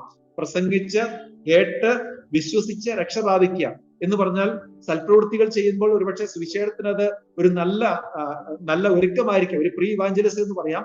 എന്നാൽ പ്രീ ഇവാഞ്ചലിസം കൊണ്ട് ആരും സ്വർഗത്തിൽ ഉണ്ടാവുകയില്ല, രക്ഷിക്കപ്പെടുകയില്ല. സുവിശേഷം പ്രസംഗിക്കുക തന്നെ വേണം. സുവിശേഷം പ്രസംഗിക്കുന്നതിന് പകരമല്ല പ്രീ ഇവാഞ്ചലിസം. സുവിശേഷത്തിനുള്ള കളമൊരുക്കൽ എന്ന് പറയുന്നത് സുവിശേഷം പറയുമ്പോൾ മാത്രമാണ് ഭാവിയായിരിക്കുന്ന ഒരു മനുഷ്യന് രക്ഷയെ സംബന്ധിച്ച സന്ദേശം കേൾക്കാനും വിശ്വസിക്കാനും പാപമോചനവും നിത്യരക്ഷയും പ്രാപിക്കാൻ സാധിക്കുകയുള്ളതുകൊണ്ട് സുവിശേഷം പ്രസംഗിക്കണം എന്നുള്ളത് വളരെ പ്രധാനപ്പെട്ട കാര്യമാണ്. ക്രിസ്തീയമായ പ്രവർത്തനങ്ങളിൽ അങ്ങനെ തിരക്കോടെ ഏർപ്പെട്ട് അതുകൊണ്ട് മാത്രം സായുജ്യം അടഞ്ഞു എന്ന് വിചാരിച്ച് ഈ ദൗത്യത്തിൽ നാം ഒഴിവുള്ളവരാണ് ചിന്തിക്കേണ്ട ആവശ്യമില്ല. സുവിശേഷകന്റെ പ്രവൃത്തി ചെയ്യുക. നമ്മളുടെ വിളിയും കൃപാവരങ്ങളൊക്കെ വ്യത്യാസം ഉണ്ടായിരിക്കും, എന്നാൽ സുവിശേഷകന്റെ പ്രവൃത്തി ചെയ്യാനുള്ള ഉത്തരവാദിത്വം എല്ലാ ദൈവമക്കൾക്കും എല്ലാ രക്ഷിക്കപ്പെട്ട വിശ്വാസികൾക്കും ഉണ്ട് എന്ന ഈ വാക്യങ്ങൾ തീർച്ചയായിട്ടും നമ്മൾ ഓർപ്പിക്കുകയാണ്. കർത്താവ് യേശുക്രിസ്തുവിന്റെ പരിശുദ്ധി നോക്കിയാൽ കർത്താവ് രോഗികളെ സൗഖ്യമാക്കി, ഭൂതങ്ങളെ പുറത്താക്കി, ഒരുപാട് നന്മ പ്രവൃത്തികൾ കർത്താവ് മനുഷ്യർ ചെയ്തപ്പോഴും കർത്താവ് ദൈവരാജ്യത്തെ പ്രസംഗിച്ചു, മനസ്സാന്തരപ്പെട്ട് സുവിശേഷത്തിൽ വിശ്വസിക്കാനായിട്ട് കർത്താവ് പ്രസംഗിച്ചു എന്നുള്ള കാര്യം നമുക്കറിയാം. അതുകൊണ്ട് അതൊന്നും ഇതിന് പകരമല്ല, അത് സുവിശേഷത്തിന് അനുഗുണമാണ്, സഹായകരമാണ് എന്നുള്ളത് കൊണ്ട് സുവിശേഷം പറയുന്നതിൽ നാം ഒഴിവെടുക്കാനായിട്ട് പാടില്ല. തീർച്ചയായിട്ടും സുവിശേഷം പറയുക തന്നെ വേണം. വീണ്ടും ഒരുപക്ഷെ നമ്മുടെയൊക്കെ സുവിശേഷം പറയുന്ന ആളുടെ ഉള്ളിൽ തോന്നാൻ സാധ്യതയുള്ള ഒരു ചോദ്യം എന്ന് പറയുന്നത്, ഞാൻ സുവിശേഷമൊക്കെ പറയുന്നുണ്ടെങ്കിലും വലിയ പ്രയോജനമൊന്നും കാണുന്നില്ലല്ലോ, ആത്മാക്കൾ രക്ഷിക്കപ്പെടുന്നില്ലല്ലോ, ഇനിയും ഞാനിങ്ങനെ പറഞ്ഞുകൊണ്ടിരിക്കേണ്ട കാര്യമുണ്ടോ എന്നൊക്കെ ചിന്തിക്കാൻ സാധ്യതയുണ്ട്. എന്നാൽ ബൈബിൾ നൽകുന്ന ഉത്തരം തീർച്ചയായിട്ടും ഇനിയും പറയണം, പറഞ്ഞുകൊണ്ട് തന്നെ ഇരിക്കണം. അല്ലെ, പഴയ നിയമത്തിലെ പ്രവാചകന്മാരോട് കർത്താവ് പറഞ്ഞ പ്രബോധനം ചുരുക്കി ഇങ്ങനെ പറയാം: പ്രസംഗിക്കുന്ന മനുഷ്യര് കേട്ടാലും കേൾക്കാഞ്ഞാലും നീ അവരോട് പറയണം എന്ന് പറഞ്ഞാൽ ദൈവത്തിന്റെ വക്താക്കളാണ് പ്രവാചകന്മാർ. എന്ന നിലയിൽ സുവിശേഷത്തിന്റെ വക്താക്കളായ നമ്മുടെ സുവിശേഷം അറിയിക്കൽ ആളുകൾ സ്വീകരിച്ചാലും തള്ളിക്കളഞ്ഞാലും തീർച്ചയായിട്ടും സുവിശേഷം അറിയിക്കണം എന്നുള്ള പൊതു പ്രബോധനം നമുക്ക് ദൈവത്തിന് വരുന്ന അടിസ്ഥാനത്തിൽ തീർച്ചയായിട്ടും നമുക്ക് മനസ്സിലാക്കാൻ സാധിക്കും. പിന്നെ വേണമെങ്കിൽ നമുക്കിങ്ങനെ ഒന്ന് സെൽഫ് എക്സാമിനേഷൻ നടത്താം. എന്തുകൊണ്ടാണ് ഫലമില്ലാത്തത് എന്ന് ചിന്തിക്കാം. ഒരു പക്ഷേ നമ്മുടെ സാക്ഷ്യക്കുറവാണോ സുവിശേഷത്തിന്റെ ഫലപ്രാപ്തിക്ക് തടസ്സമായിട്ടുള്ളത്, അല്ലെങ്കിൽ പ്രാർത്ഥനക്കുറവാണോ? നമുക്കറിയാം ഇതൊരു സ്പിരിച്വൽ വാർഫെയർ ആണ്. എത്ര ലളിതമായി എത്ര വിശദമായി സുവിശേഷം പറഞ്ഞാൽ ഒരു ആത്മാവ് രക്ഷിക്കപ്പെടുകയില്ല. ദൈവാത്മാവിന്റെ ശക്തമായിരിക്കുന്ന പ്രവർത്തനം നമ്മളിലും നമ്മുടെ കേൾവിക്കാരനും ഉണ്ടായാൽ മാത്രമേ ആത്മാക്കൾ രക്ഷിക്കപ്പെടുകയുള്ളൂ. അതൊരു ദൈവിക പ്രവൃത്തിയാണ് എന്റെ പിന്നിൽ. അതുകൊണ്ട് ദൈവം പ്രവർത്തിക്കാനായി ആവശ്യത്തിന് പ്രാർത്ഥിക്കാത്തതുകൊണ്ടാണോ ആത്മാക്കൾ രക്ഷിക്കപ്പെടാത്തത് എന്ന് ചിന്തിക്കുന്നത് തീർച്ചയായിട്ടും നല്ലതാണ്. അതുകൊണ്ട് മാത്രമായതുകൊണ്ട് നിർബന്ധമില്ല. അല്ലെങ്കിൽ സുവിശേഷം കേൾക്കാൻ ആഗ്രഹിക്കുന്ന മനുഷ്യരെ വീണ്ടും പോയി കാണുന്നതൊക്കെ നമ്മൾ വരുത്തുന്ന അലംഭാവം, നമ്മുടെ അലസത, ഈ വിഷയത്തിലുള്ള നമ്മുടെ അലസതയാകാം ഒരു പക്ഷേ ഫലമില്ലാത്തതിന്റെ കാരണം. പ്രിയമുള്ളവരെ, കർത്താവ് കർത്താവ് തീർച്ചയായിട്ടും ഈ വിഷയത്തിൽ പറയുന്ന എന്ന് പറയുന്നത് നമ്മള് പ്രയോജനം ഉണ്ടെങ്കിലും ഇല്ലെങ്കിലും തീർച്ചയായിട്ടും സുവിശേഷം അറിയിക്കുന്ന നിമിത്തം ആത്മാക്കൾ രക്ഷിക്കപ്പെട്ടാലും പ്രതികരണങ്ങൾ അനുകൂലമായാലും പ്രതികൂലമായാലും തീർച്ചയായിട്ടും സുവിശേഷം പറയണം എന്ന് തന്നെയാണ്. 2 കൊരിന്ത്യർ 2-ാം അധ്യായത്തിന്റെ 15-16 വാക്യങ്ങൾ ഇപ്രകാരമാണ്: രക്ഷിക്കപ്പെടുന്നവരുടെ ഇടയിലും നശിക്കുന്നവരുടെ ഇടയിലും ഞങ്ങൾ ദൈവത്തിന് ക്രിസ്തുവിന്റെ സൗരഭ്യവാസനയാകുന്നു. ഇവർക്ക് മരണത്തിൽ നിന്ന് മരണത്തിലേക്കുള്ള വാസന, അവർക്കോ ജീവനിൽ നിന്നും ജീവങ്കിലേക്കുള്ള വാസന തന്നെ. എന്നാൽ ഇതിന് ആർ പ്രാപ്തർ എന്ന് പറഞ്ഞാൽ, നമ്മൾ പറയുന്ന സുവിശേഷം ദൈവം ഉപയോഗിക്കുന്ന ഒരു പക്ഷെ പല നിലകളിലാകാം. ചില മനുഷ്യരെ രക്ഷിക്കാൻ വേണ്ടി അത് മുഖാന്തരമായി ദൈവം ഉപയോഗിച്ചേക്കാം.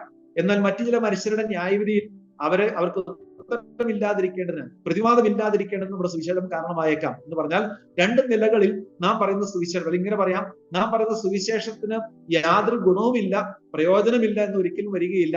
ഒന്നുകിൽ നാം പ്രസംഗിക്കുന്ന സുവിശേഷം നമ്മുടെ കേൾവിക്കാരന്റെ രക്ഷയിലേക്ക് നയിക്കും, അല്ലെങ്കിൽ അവന്റെ ന്യായ ദിവസത്തിൽ അവന് പ്രതിവാദമില്ലാതിരിക്കാൻ വേണ്ടി അവന്റെ ന്യായവിധിയിൽ തീർച്ചയായിട്ടും ആ സുവിശേഷ പ്രകാരം ന്യായം വിധിക്കും. റോമാലേഖനം 2-16 വാക്യം അങ്ങനെ പറയുന്നുണ്ട്: ദൈവം യേശുക്രിസ്തു മുഖാന്തരം മനുഷ്യരുടെ രഹസ്യങ്ങളെ എന്റെ സുവിശേഷ പ്രകാരം ന്യായം വിധിക്കുന്ന നാളിൽ തന്നെ.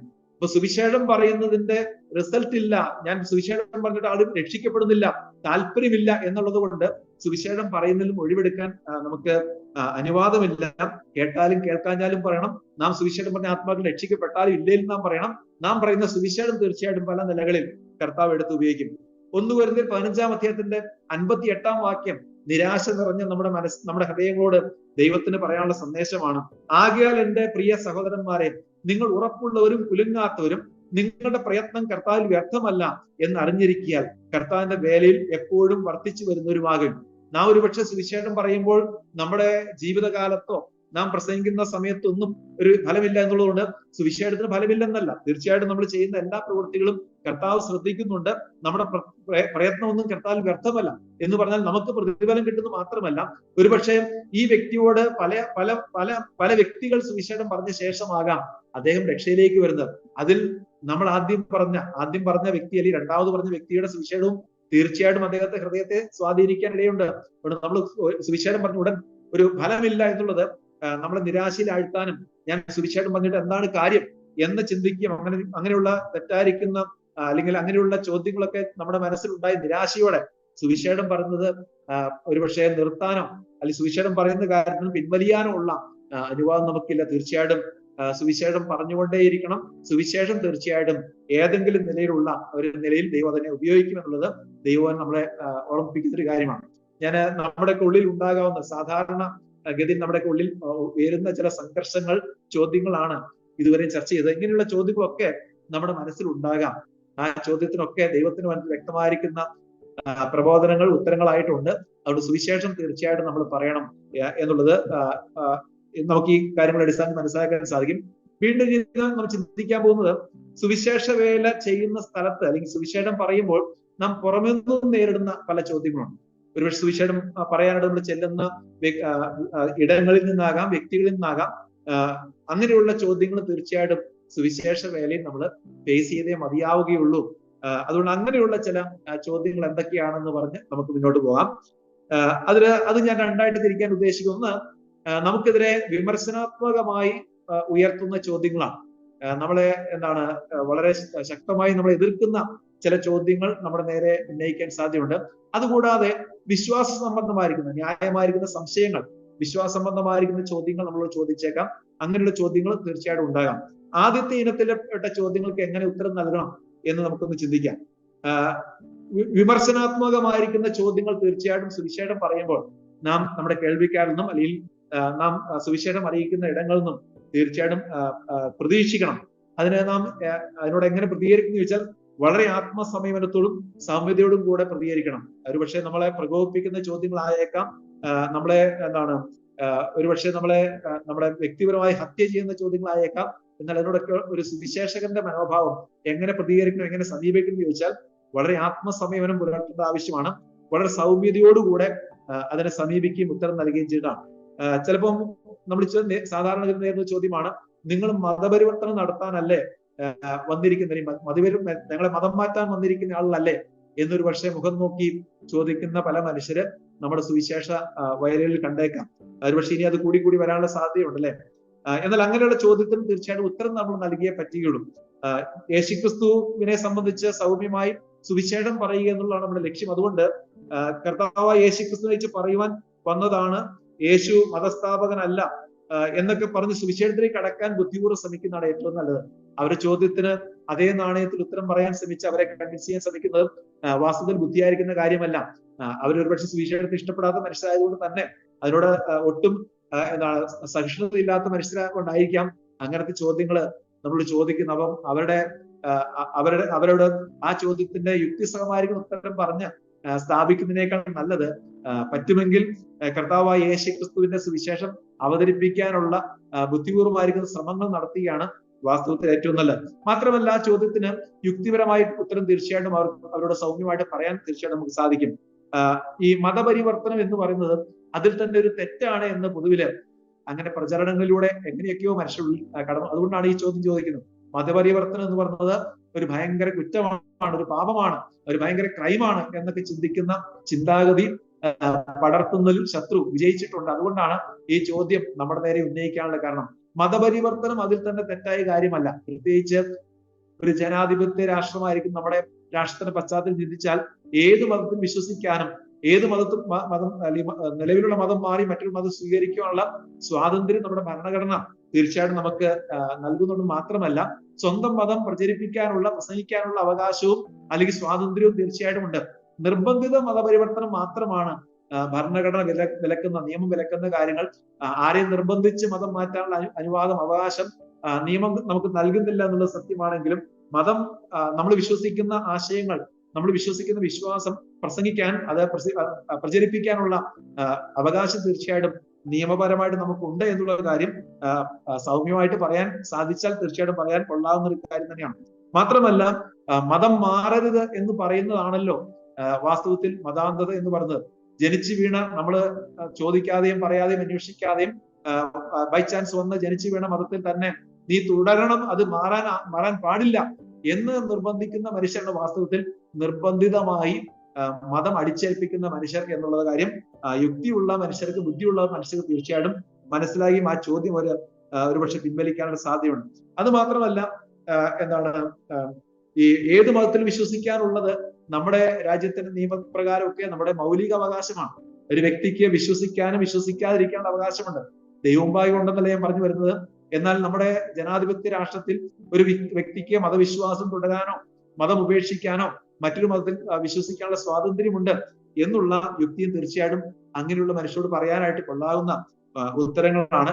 എന്തായാലും ഇങ്ങനെ പ്രകോപനപരമായിരിക്കുന്ന ഒരുപക്ഷെ മുഖത്തടിക്കുന്ന ചോദ്യങ്ങൾ വരുമ്പോൾ നമ്മൾ സ്വീകരിക്കേണ്ട ശരിയായിരിക്കുന്ന നിലപാട് എന്ന് പറഞ്ഞ വളരെ ആത്മസംയമനാണ്. ഇപ്രകാരമുള്ള പ്രതികരണങ്ങൾ തീർച്ചയായിട്ടും വയലിൽ നിന്നും നിഷേധാത്മകമായിരിക്കുന്ന പ്രതികരണങ്ങൾ തീർച്ചയായിട്ടും ഉണ്ടാകാം. ആ ചോദ്യങ്ങൾക്ക് സൗമ്യമായി ഉത്തരം പറയാനായിട്ട് ശ്രമിക്കുക. വീണ്ടും മറ്റൊരു ഒരുപക്ഷെ നമ്മളെ പ്രയാസപ്പെടുന്ന മറ്റൊരു ചോദ്യം, നമ്മൾ നേരിടുന്ന ചോദ്യം എന്ന് പറയുന്നത് വിമർശിച്ചുള്ള ചോദ്യം ഇങ്ങനെയാണ്: നിങ്ങൾ വയറ്റിപ്പിഴപ്പിന് നടക്കുന്ന ആൾക്കാരല്ലേ, വിദേശത്ത് നിന്ന് കാശ് വാങ്ങി നടക്കുന്ന ആൾക്കാരല്ലേ, നാണമില്ലേ നിങ്ങൾക്ക്, വല്ല പണിക്കും പോ മാഷെ എന്നൊക്കെ പറയുന്ന വളരെ അധിക്ഷേപം നിറഞ്ഞ ചോദ്യങ്ങൾ ഒരുപക്ഷെ മുഖത്ത് നോക്കി നിങ്ങളോട് ചോദിച്ചിട്ടുള്ള സാധ്യതയുണ്ട്, ചോദിക്കാൻ സാധ്യത ഉണ്ട്. വല്ല പണിക്ക് പോകും മാഷെ എന്നൊക്കെ പറയും. നമുക്ക് തന്നെ ആകെപ്പാട് പ്രയാസം, ഇതെന്തോ കൊള്ളാത്ത പണിയാണ് എന്നൊക്കെ തോന്നാൻ നമ്മുടെ ഹൃദയത്തിലൊരു ചുരുക്കം അല്ലെങ്കിൽ ഞെരുക്കം തോന്നാൻ സാധ്യതയുണ്ട്. എന്നാൽ അങ്ങനെയുള്ള ചോദ്യങ്ങളും തീർച്ചയായിട്ടും പ്രതീക്ഷിക്കണം. ആ ചോദ്യത്തിന് വളരെ വ്യക്തമായിരിക്കുന്ന ഉത്തരം നമുക്ക് പറയാനായിട്ടുണ്ട് എന്നുള്ളത് നമ്മൾ ചിന്തിക്കുക. കർത്താവിന്റെ സുവിശേഷ നിമിത്തം അപമാനവും നിന്ദയും ഉപദ്രവവും ഉണ്ടാകും എന്ന് കർത്താവ് പറഞ്ഞ വാക്കുകൾ ഓർത്ത് തൽക്കാലം ആ ചോദ്യങ്ങളുടെ പിന്നിലെ അല്ലെങ്കിൽ ആ ചോദ്യങ്ങൾ നേരിടുമ്പോഴുള്ള അപമാനം, നിന്ന സഹിക്കുക എന്നുള്ളതാണ് ശരിയായിരിക്കുന്ന മനോഭാവം. കർത്താവ് അത് മുൻകൂട്ടി പറഞ്ഞു. സുവിശേഷം പറയുമ്പോൾ അതിനെ വളരെ സ്വീകരിക്കപ്പെടും എന്നല്ല കർത്താവ് പറഞ്ഞതിന്റെ കർത്താവിന്റെ കൽപ്പനയൊക്കെ നോക്കി നമുക്കറിയാം. അതിനെ എതിർക്കുന്ന മനുഷ്യര്, അതിനെ അപമാനിക്കുന്ന മനുഷ്യർ, സുവിശേഷം പറയുന്ന മനുഷ്യർ, ഉപദ്രവിക്കുന്ന മനുഷ്യര്, അതുപോലെ അവരെ പരിഹസിക്കുന്ന മനുഷ്യരൊക്കെ തീർച്ചയായിട്ടും ഉണ്ടാകും. എന്നാൽ അവരുടെ ഇടയിലും സുവിശേഷം പ്രസംഗിക്കുവാനുള്ള ആഹ്വാനമാണ് കർത്താവ് നമുക്ക് നൽകിയിട്ടുള്ളത്. എന്നാൽ അങ്ങനെ സഹിക്കുന്ന സഹനത്തെ കുറിച്ച് കർത്താവ് വളരെ അപ്രീസിയേഷൻ ദൈവം ഉടനീളം പറഞ്ഞിട്ടുണ്ട്. മത്തായി സുവിശേഷം 5:11 വാക്യം ഇങ്ങനെയാണ്: എന്റെ നിമിത്തം നിങ്ങളെ പഴിക്കുകയും ഉപദ്രവിക്കുകയും നിങ്ങളെ കൊണ്ട് എല്ലാ തിന്മയും കളവായി പറയുകയും ചെയ്യുമ്പോൾ നിങ്ങൾ ഭാഗ്യവാന്മാർ. ഒരുപക്ഷെ മുഖത്ത് നോക്കി നമ്മൾ അപമാനിക്കുമ്പോൾ അത് ഒരു ഭാഗ്യമായിട്ട് കണക്കാക്കി കർത്താവിന് വേണ്ടി നിന്നയേൽക്കാൻ ലഭിച്ച അല്ലെങ്കിൽ അപമാനിക്കപ്പെടാൻ ഇടയായി തീർന്ന ഒരു നല്ല അവസരം എന്ന് കണക്കാക്കി ഹൃദയത്തിൽ സന്തോഷിക്കുക. മാത്രമല്ല കർത്താവ് ലൂക്കോസ് 10:3 പറഞ്ഞത് ഏത് കാലത്തുള്ള സുവിശേഷ വേലയിൽ ഒരുപക്ഷെ നേരിടാൻ സാധ്യത കാര്യത്തെ കുറിച്ചാണ് പറഞ്ഞത്. ചെന്നായ്ക്കളുടെ നടുവിൽ കുഞ്ഞാടുകളെ പോലെ ഞാൻ നിങ്ങളെ അയക്കുന്നു. ചെന്നായ്ക്കളുടെ എന്ന് പറഞ്ഞാൽ സുവിശേഷ വയലിൽ തീർച്ചയായിട്ടും എതിർപ്പുകളും കടിച്ചുകീറലും ഒക്കെ പ്രതീക്ഷിക്കണം എന്ന് തന്നെ കർത്താവ് മുൻകൂട്ടി ഓർപ്പിക്കുന്ന വാക്യമാണ്. യോഹന്നാൻ 15:18 മുതൽ 19 വാക്യങ്ങളിൽ ലോകം നിങ്ങളെ പകയ്ക്കുന്നുവെങ്കിൽ അത് നിങ്ങൾക്ക് മുമ്പ് എന്നെ പകച്ചിരിക്കുന്നു എന്ന് അറിവിൻ. നിങ്ങൾ ലോകക്കാർ ആയിരുന്നുവെങ്കിൽ ലോകം തനിക്ക് സ്വന്തമായതിനെ സ്നേഹിക്കുമായിരുന്നു. എന്നാൽ നിങ്ങൾ ലോകക്കാരായിരിക്കാതെ ഞാൻ നിങ്ങളെ ലോകത്തു നിന്ന് തിരഞ്ഞെടുത്തത് കൊണ്ട് ലോകം നിങ്ങളെ പകയ്ക്കുന്നു. ചോദ്യം ചോദിക്കുന്ന അപമാനിക്കുന്ന മനുഷ്യന്റെ പിറകിൽ പ്രവർത്തിക്കുന്ന ആത്മാവ് എന്ന് പറയുന്ന ഈ ലോകത്തിന്റെ ആത്മാവാണ്. അതുകൊണ്ട് തീർച്ചയായിട്ടും കർത്താവ് മുൻകൂട്ടി പറഞ്ഞു, നിങ്ങൾ ലോകക്കാരായിരുന്നെങ്കിൽ ലോകം നിങ്ങളെ സ്വീകരിക്കുമായിരുന്നു. നിങ്ങളോട് എന്തുകൊണ്ടാണ് ഇങ്ങനെ പെരുമാറുന്നത് വെച്ചാൽ നിങ്ങൾ ലോകക്കാരല്ല. നിങ്ങൾ പറയുന്ന ആശയങ്ങൾ അവർക്ക് അത്ര താല്പര്യമുള്ള സ്വീകാര്യമായിരിക്കുന്ന കാര്യങ്ങളല്ല എന്നുള്ള കാര്യം കൊണ്ടാണ് അവർ നമ്മളെ അപമാനിക്കാൻ ശ്രമിക്കുന്നത്. എന്നാൽ ഈ ചോദ്യങ്ങൾക്ക് നമുക്ക് വളരെ യുക്തിസഹമായിരിക്കുന്ന മറുപടി അവരോട് പറയാനായിട്ടുണ്ട്. അതിന്റെ കാരണം എന്ന് പറയുന്നത് തീർച്ചയായിട്ടും ആ ചോദ്യങ്ങളുടെ പുറകിൽ അവർ ചിന്തിക്കുന്നത് സുവിശേഷം അറിയിക്കുന്നത് വളരെ മോശമായിരിക്കുന്ന ഒരു കാര്യമാണ്, അത് ആവശ്യമില്ല അല്ലെങ്കിൽ പണിയില്ലാത്തവർക്കുള്ളൊരു പണിയാണ് എന്നൊക്കെ ചിന്തിക്കാൻ സാധ്യതയുണ്ട്. അതല്ലെങ്കിൽ എന്തെങ്കിലും സാമ്പത്തിക ലാഭത്തിന് വേണ്ടി മതത്തിൽ ആളെ ചേർക്കാൻ നടക്കുന്ന ഒരു തെറ്റായ നിലയിൽ അങ്ങനെ ദുരുദ്ദേശത്തോട് നടത്തുന്ന ഒരു പരിപാടിയാണെന്നുള്ള അവരുടെ മുൻവിധി ആയിരിക്കാം അവരെ കൊണ്ട് ആ ചോദ്യം ചോദിപ്പിക്കുന്നത്. അതുകൊണ്ട് ആ ചോദ്യത്തിന് സൗമ്യമായി തീർച്ചയായിട്ടും ആദ്യം പറഞ്ഞ പോലെ തന്നെ സൗമ്യതയോടുകൂടെ തന്നെ പ്രതിവാദം അല്ലെങ്കിൽ ആ ചോദ്യത്തിന് മറുപടി പറയേണ്ടത് തീർച്ചയായിട്ടും ആവശ്യമായിട്ട് വന്നേക്കാം. പ്രിയമുള്ളവരെ, എന്താണ് മറുപടി എന്ന് ചോദിച്ചാൽ ഈ സുവിശേഷം സ്വീകരിച്ച നിമിത്തം നമ്മുടെ ജീവിതത്തിൽ വന്ന മാറ്റങ്ങളെ കുറിച്ച് ക്രിയാത്മകമായിരിക്കുന്ന അല്ലെങ്കിൽ പോസിറ്റീവ് ആയിരിക്കുന്ന അനുഗ്രഹങ്ങളെ കുറിച്ച് തീർച്ചയായിട്ടും പറയുന്നത് അവർക്ക് അവരുടെ ചോദ്യത്തിന്റെ അതിന്റെ മൂർച്ച കുറയ്ക്കാൻ ഇടയാക്കുന്ന ഒരു കാര്യമാണ്. സുവിശേഷം സ്വീകരിച്ച നിമിത്തം നമ്മുടെ സ്വഭാവത്തിലും ജീവിതത്തിലും വന്ന നമ്മുടെ ജീവിതത്തിന്റെ കാഴ്ചപ്പാടിൽ വന്ന വ്യത്യാസങ്ങളെ കുറിച്ച് നമ്മുടെ സാക്ഷ്യം പറയുന്നത് തീർച്ചയായിട്ടും നല്ലതാണ്. പ്രത്യേകിച്ച് ഈ അത്യന്താധുനിക കാലത്ത് നമ്മുടെ ചെറുപ്പക്കാരും നമ്മുടെ സമൂഹം നേരിടുന്ന പല വിധപ്പെട്ട തിന്മകളുടെ പശ്ചാത്തലത്തിൽ ഡ്രഗ്സും അതുപോലെ ക്രൈമൊക്കെ ആയിട്ട് ബന്ധപ്പെട്ട പല കാര്യങ്ങളുടെ പശ്ചാത്തലത്തിൽ അതിൽ നിന്നൊക്കെ അകന്നു നിൽക്കുവാൻ മാറി നിൽക്കുവാൻ നമ്മളെ പ്രേരിപ്പിച്ചതും ഈ സുവിശേഷം സ്വീകരിച്ചവരെ അല്ലെങ്കിൽ ഇടവരുത്തിയ ഘടകം എന്ന് പറയുന്ന സുവിശേഷമാണ് എന്ന് പറഞ്ഞാൽ ഈ വേലയ്ക്ക് ഒരു മാന്യതയുണ്ട്, ഇതുകൊണ്ട് ചില ഗുണങ്ങളുണ്ട് എന്നുള്ളത് നേർ സാക്ഷ്യങ്ങളിലൂടെ തീർച്ചയായിട്ടും നമ്മുടെ കേൾവിക്കാരെ ബോധ്യപ്പെടുത്താൻ ഒരുപക്ഷെ സാധിച്ചേക്കാം. അവസരമുണ്ടെങ്കിൽ നമ്മുടെ ജീവിതത്തിലെ സാക്ഷ്യം മാത്രമല്ല ഈ സുവിശേഷം കൊണ്ട് ലോകത്തിലുണ്ടായിട്ടുള്ള നന്മകളെ കുറിച്ചും കുറച്ചൊക്കെ വിശദീകരിക്കുന്നത് അവരുടെ ഈ തെറ്റിദ്ധാരണ, ഈ മുൻവിധി അകറ്റാൻ തീർച്ചയായിട്ടും സഹായകരമാണ്. സുവിശേഷം കടന്നിരുന്ന ഇടങ്ങളിലൊക്കെ തീർച്ചയായിട്ടും രൂപാന്തരങ്ങൾ ഉണ്ടായിട്ടുണ്ട്. ആളുകളുടെ ജീവിതത്തിൽ ശരിയായിരിക്കുന്ന മാനസാന്തരം ഉണ്ടായിട്ടുണ്ട്.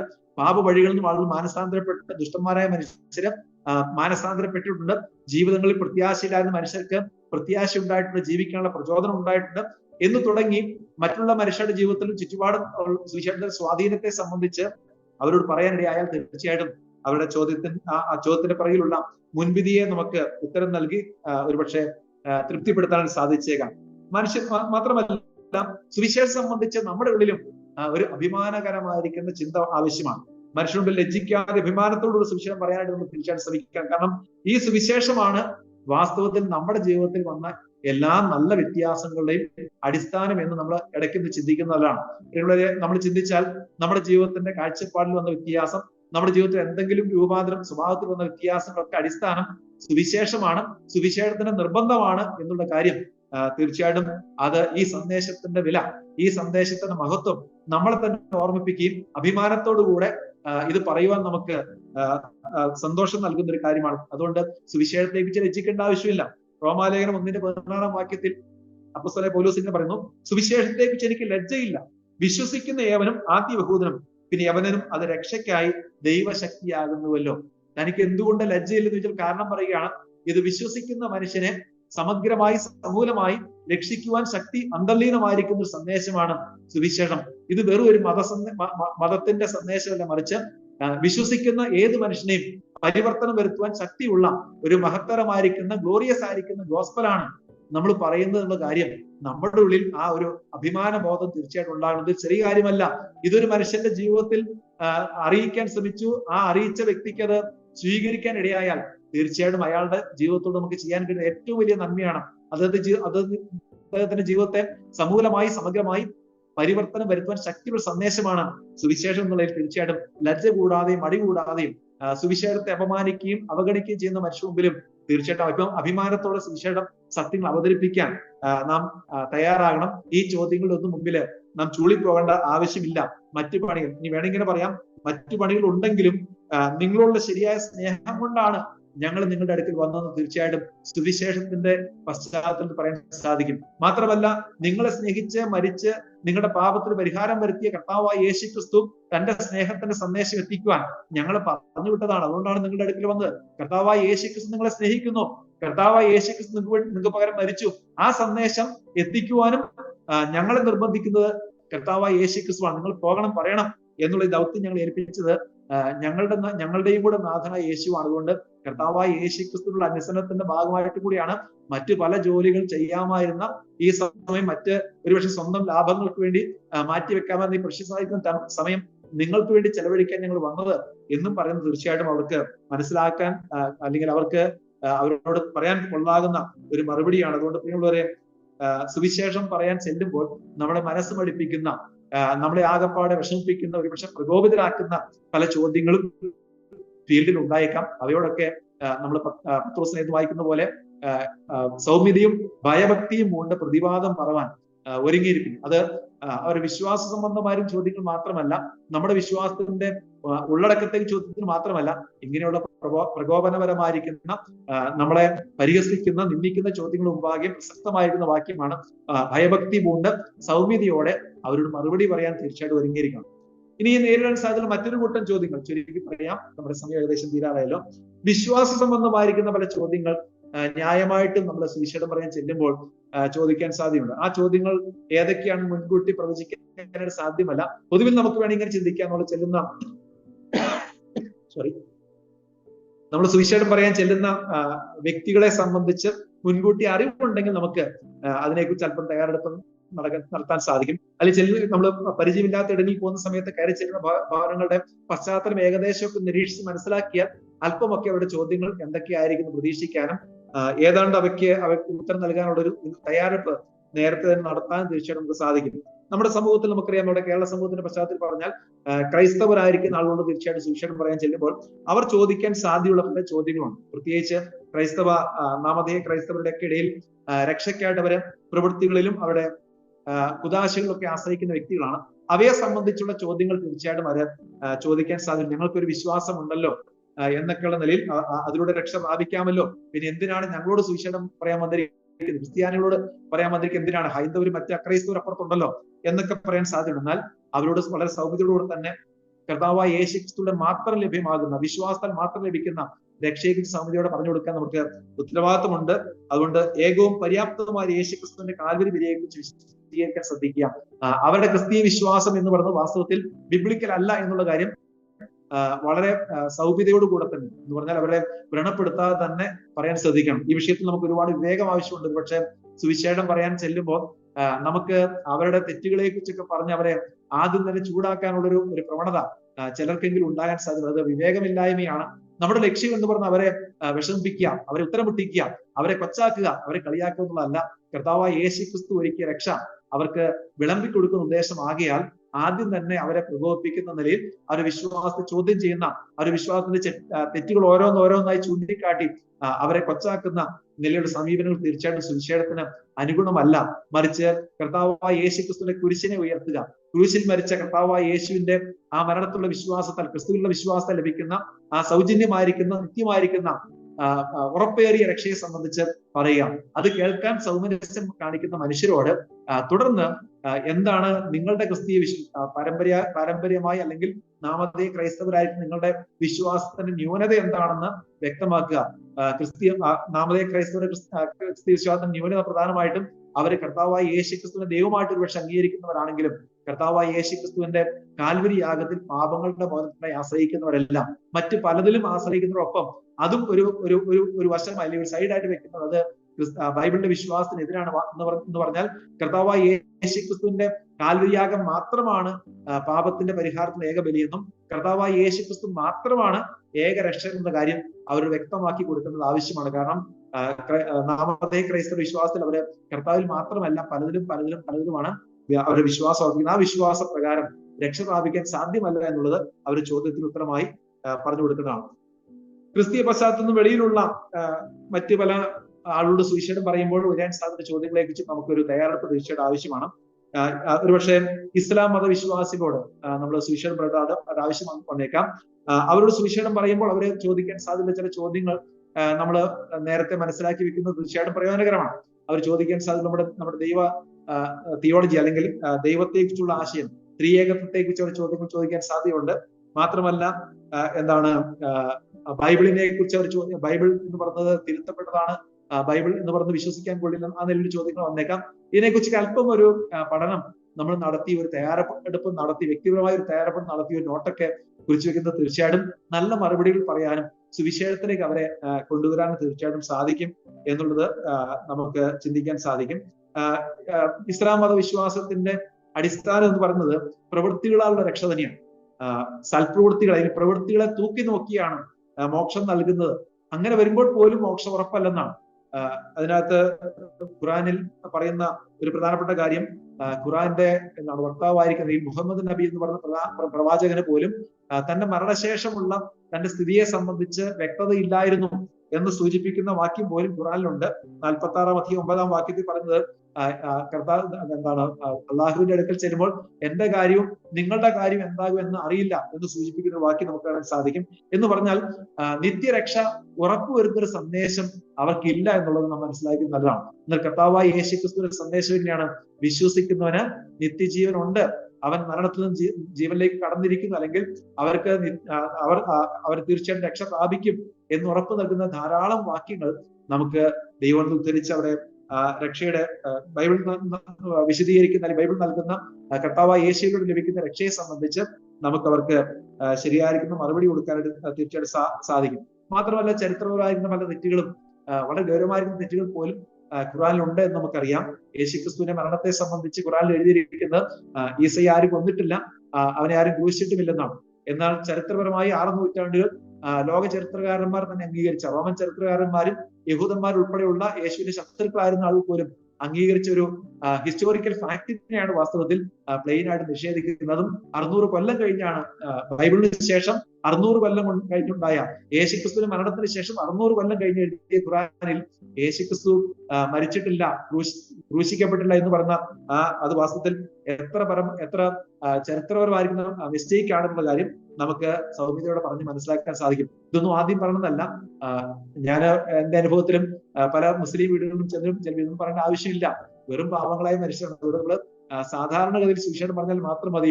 ആദ്യം അവരുടെ തെറ്റുകളെ പറഞ്ഞ് ബോധ്യപ്പെടുത്തേണ്ട ആവശ്യമൊന്നുമില്ല. ചില ചോദ്യങ്ങൾ വന്നാൽ മാത്രം അവർ ഉത്തരം പറയാൻ ശ്രമിച്ചാൽ മതി. അങ്ങനെയുള്ള ചില അവരുടെ വിശ്വാസത്തെ കുറിച്ച് നമുക്ക് ശരിയായിരിക്കുന്ന അറിവ് തീർച്ചയായിട്ടും സുവിശേഷം പറയുന്നത്, അവരുടെ സുവിശേഷം പറയാൻ നമുക്ക് വ്യക്തമായി പറയുവാൻ നമുക്ക് എളുപ്പം നൽകുന്ന കാര്യമാണ്. അത് തീർച്ചയായിട്ടും നമ്മൾ തയ്യാറെടുത്തിരിക്കുന്ന ഒരു കാര്യമാണ്. വീണ്ടും ഹൈന്ദവ വിശ്വാസവുമായിട്ട് ബന്ധപ്പെട്ട നിലയിലുള്ള ആളോട് സമീപിക്കുമ്പോൾ തീർച്ചയായിട്ടും അവരുടെ വിശ്വാസത്തെക്കുറിച്ചും ഒരു മിനിമം അറിവ് നമുക്കുള്ളത് സുവിശേഷം വ്യക്തമായിട്ട് പറയാൻ നമുക്ക് സഹായകരമാണ്. അവരുടെ ചോദ്യങ്ങളെ ശരിക്കും മനസ്സിലാക്കാനും നമുക്ക് ഈ അറിവ് അത്യന്താപേക്ഷിതമാണ്. അവർ ഹൈന്ദവ വിശ്വാസത്തിന്റെ ഒരു ആകത്തുക എന്ന് പറഞ്ഞാൽ കർമ്മഫലമാണ് മോക്ഷത്തിന്റെ അടിസ്ഥാനം. കർമ്മം ചെയ്ത് മോക്ഷത്തിൽ പോകാൻ ശ്രമിക്കുന്നവരാണ് വാസ്തവത്തിൽ ഹൈന്ദവ വിശ്വാസം എന്ന് പറയുന്നത്. എന്നാൽ നമുക്കറിയാം അവരുടെ വിശ്വാസം തന്നെ കർമ്മം, നല്ല കർമ്മങ്ങൾ അല്ലെങ്കിൽ തീർച്ചയായിട്ടും അടുത്ത ജന്മം എന്ന് പറയുന്നത് നികൃഷ്ട ജന്മമാണ്. അപ്പൊ ജന്മാന്തരങ്ങളിലൂടെ ലഭിക്കുന്ന മോക്ഷത്തെ കുറിച്ചാണ് വാസ്തവത്തിൽ അവിടെ പഠിപ്പിക്കുന്നത്. എന്നാൽ അത് ഇല്ലോജിക്കലാണ്. പാപിയായിരിക്കുന്ന, സ്വന്തം ഹൃദയത്തിലേക്ക് നോക്കുന്ന ഒരു വ്യക്തിക്ക് മനസ്സിലാകും പറയുന്നത് നല്ല കാര്യമാണെങ്കിലും ഒരിക്കലും സാധിക്കാത്ത, ഒരിക്കലും സംഭവിക്കാത്ത ഒരു സ്വപ്നം മാത്രമായി അവശേഷിക്കുന്ന ആശയം മാത്രമാണ് എന്ന് തിരിച്ചറിയാൻ തീർച്ചയായിട്ടും ഒരു പാപിയായിരിക്കുന്ന മനുഷ്യനും സാധിക്കും. അതുകൊണ്ട് പ്രവൃത്തികളുടെ അടിസ്ഥാനത്തിൽ അവർക്കെന്നല്ല ലോകത്തിൽ ആർക്കും രക്ഷപ്രാപിക്കാൻ സാധ്യമല്ലെന്നും കർത്താവായ യേശുക്രിസ്തുവിന്റെ പാപരിഹാര ബലി മാത്രമാണ് മനുഷ്യന്റെ പാപങ്ങളുടെ മോചനത്തിനുള്ള ഏക മാർഗം എന്നും സൗമ്യതയോട് പറഞ്ഞു കൊടുത്താൽ തീർച്ചയായിട്ടും അവർക്കൊന്ന് മനസ്സിലാക്കാൻ തീർച്ചയായിട്ടും സാധിക്കും. ചില ചോദ്യങ്ങൾ അവരെ നമ്മൾ ചോദിച്ചേക്കാം. ആ ചോദ്യങ്ങൾക്കും ശരിയായിരിക്കുന്ന മറുപടി കൊടുക്കാൻ അല്പം നമ്മൾ ഒന്ന് ഒരുങ്ങി. നമ്മുടെ സമൂഹത്തിൽ, നമ്മുടെ കേരള സമൂഹത്തിലുള്ള നമ്മുടെ ചുറ്റുപാടുള്ള മനുഷ്യരുടെ അവർ വിശ്വസിക്കുന്ന ആശയങ്ങളെ സംബന്ധിച്ച് അല്പം ഒന്ന് പഠിച്ച് മനസ്സിലാക്കി ഒരു മിനിമം അറിവ് തീർച്ചയായിട്ടും സുവിശേഷം അവരോട് പറയാൻ നമ്മളെ സഹായിക്കുന്ന കാര്യമാണ്. അത് ചോദ്യങ്ങളെ ഭയപ്പെടേണ്ട ആവശ്യമില്ല എന്നുള്ള കാര്യം ഞാൻ പറഞ്ഞുകൊള്ളട്ടെ. മറ്റൊരു കൂട്ടം ചോദ്യങ്ങൾ നിരീശ്വരവാദികളും യുക്തിവാദികളൊക്കെ ഉയർത്താൻ സാധ്യത ചോദ്യങ്ങളാണ്. ഞാൻ ഇങ്ങനെയൊക്കെ പറയുമ്പം ഈ സുവിശേഷം പറയാനായിട്ട് ചെല്ലുമ്പോൾ ഉറപ്പായിട്ട് കുറെ ചോദ്യങ്ങൾ പ്രതീക്ഷിച്ചതിന്റെ ആവശ്യമില്ല. ഞാൻ വളരെ വർഷങ്ങളായിട്ട് സുവിശേഷം പറയുന്ന ഒരാളാണ്.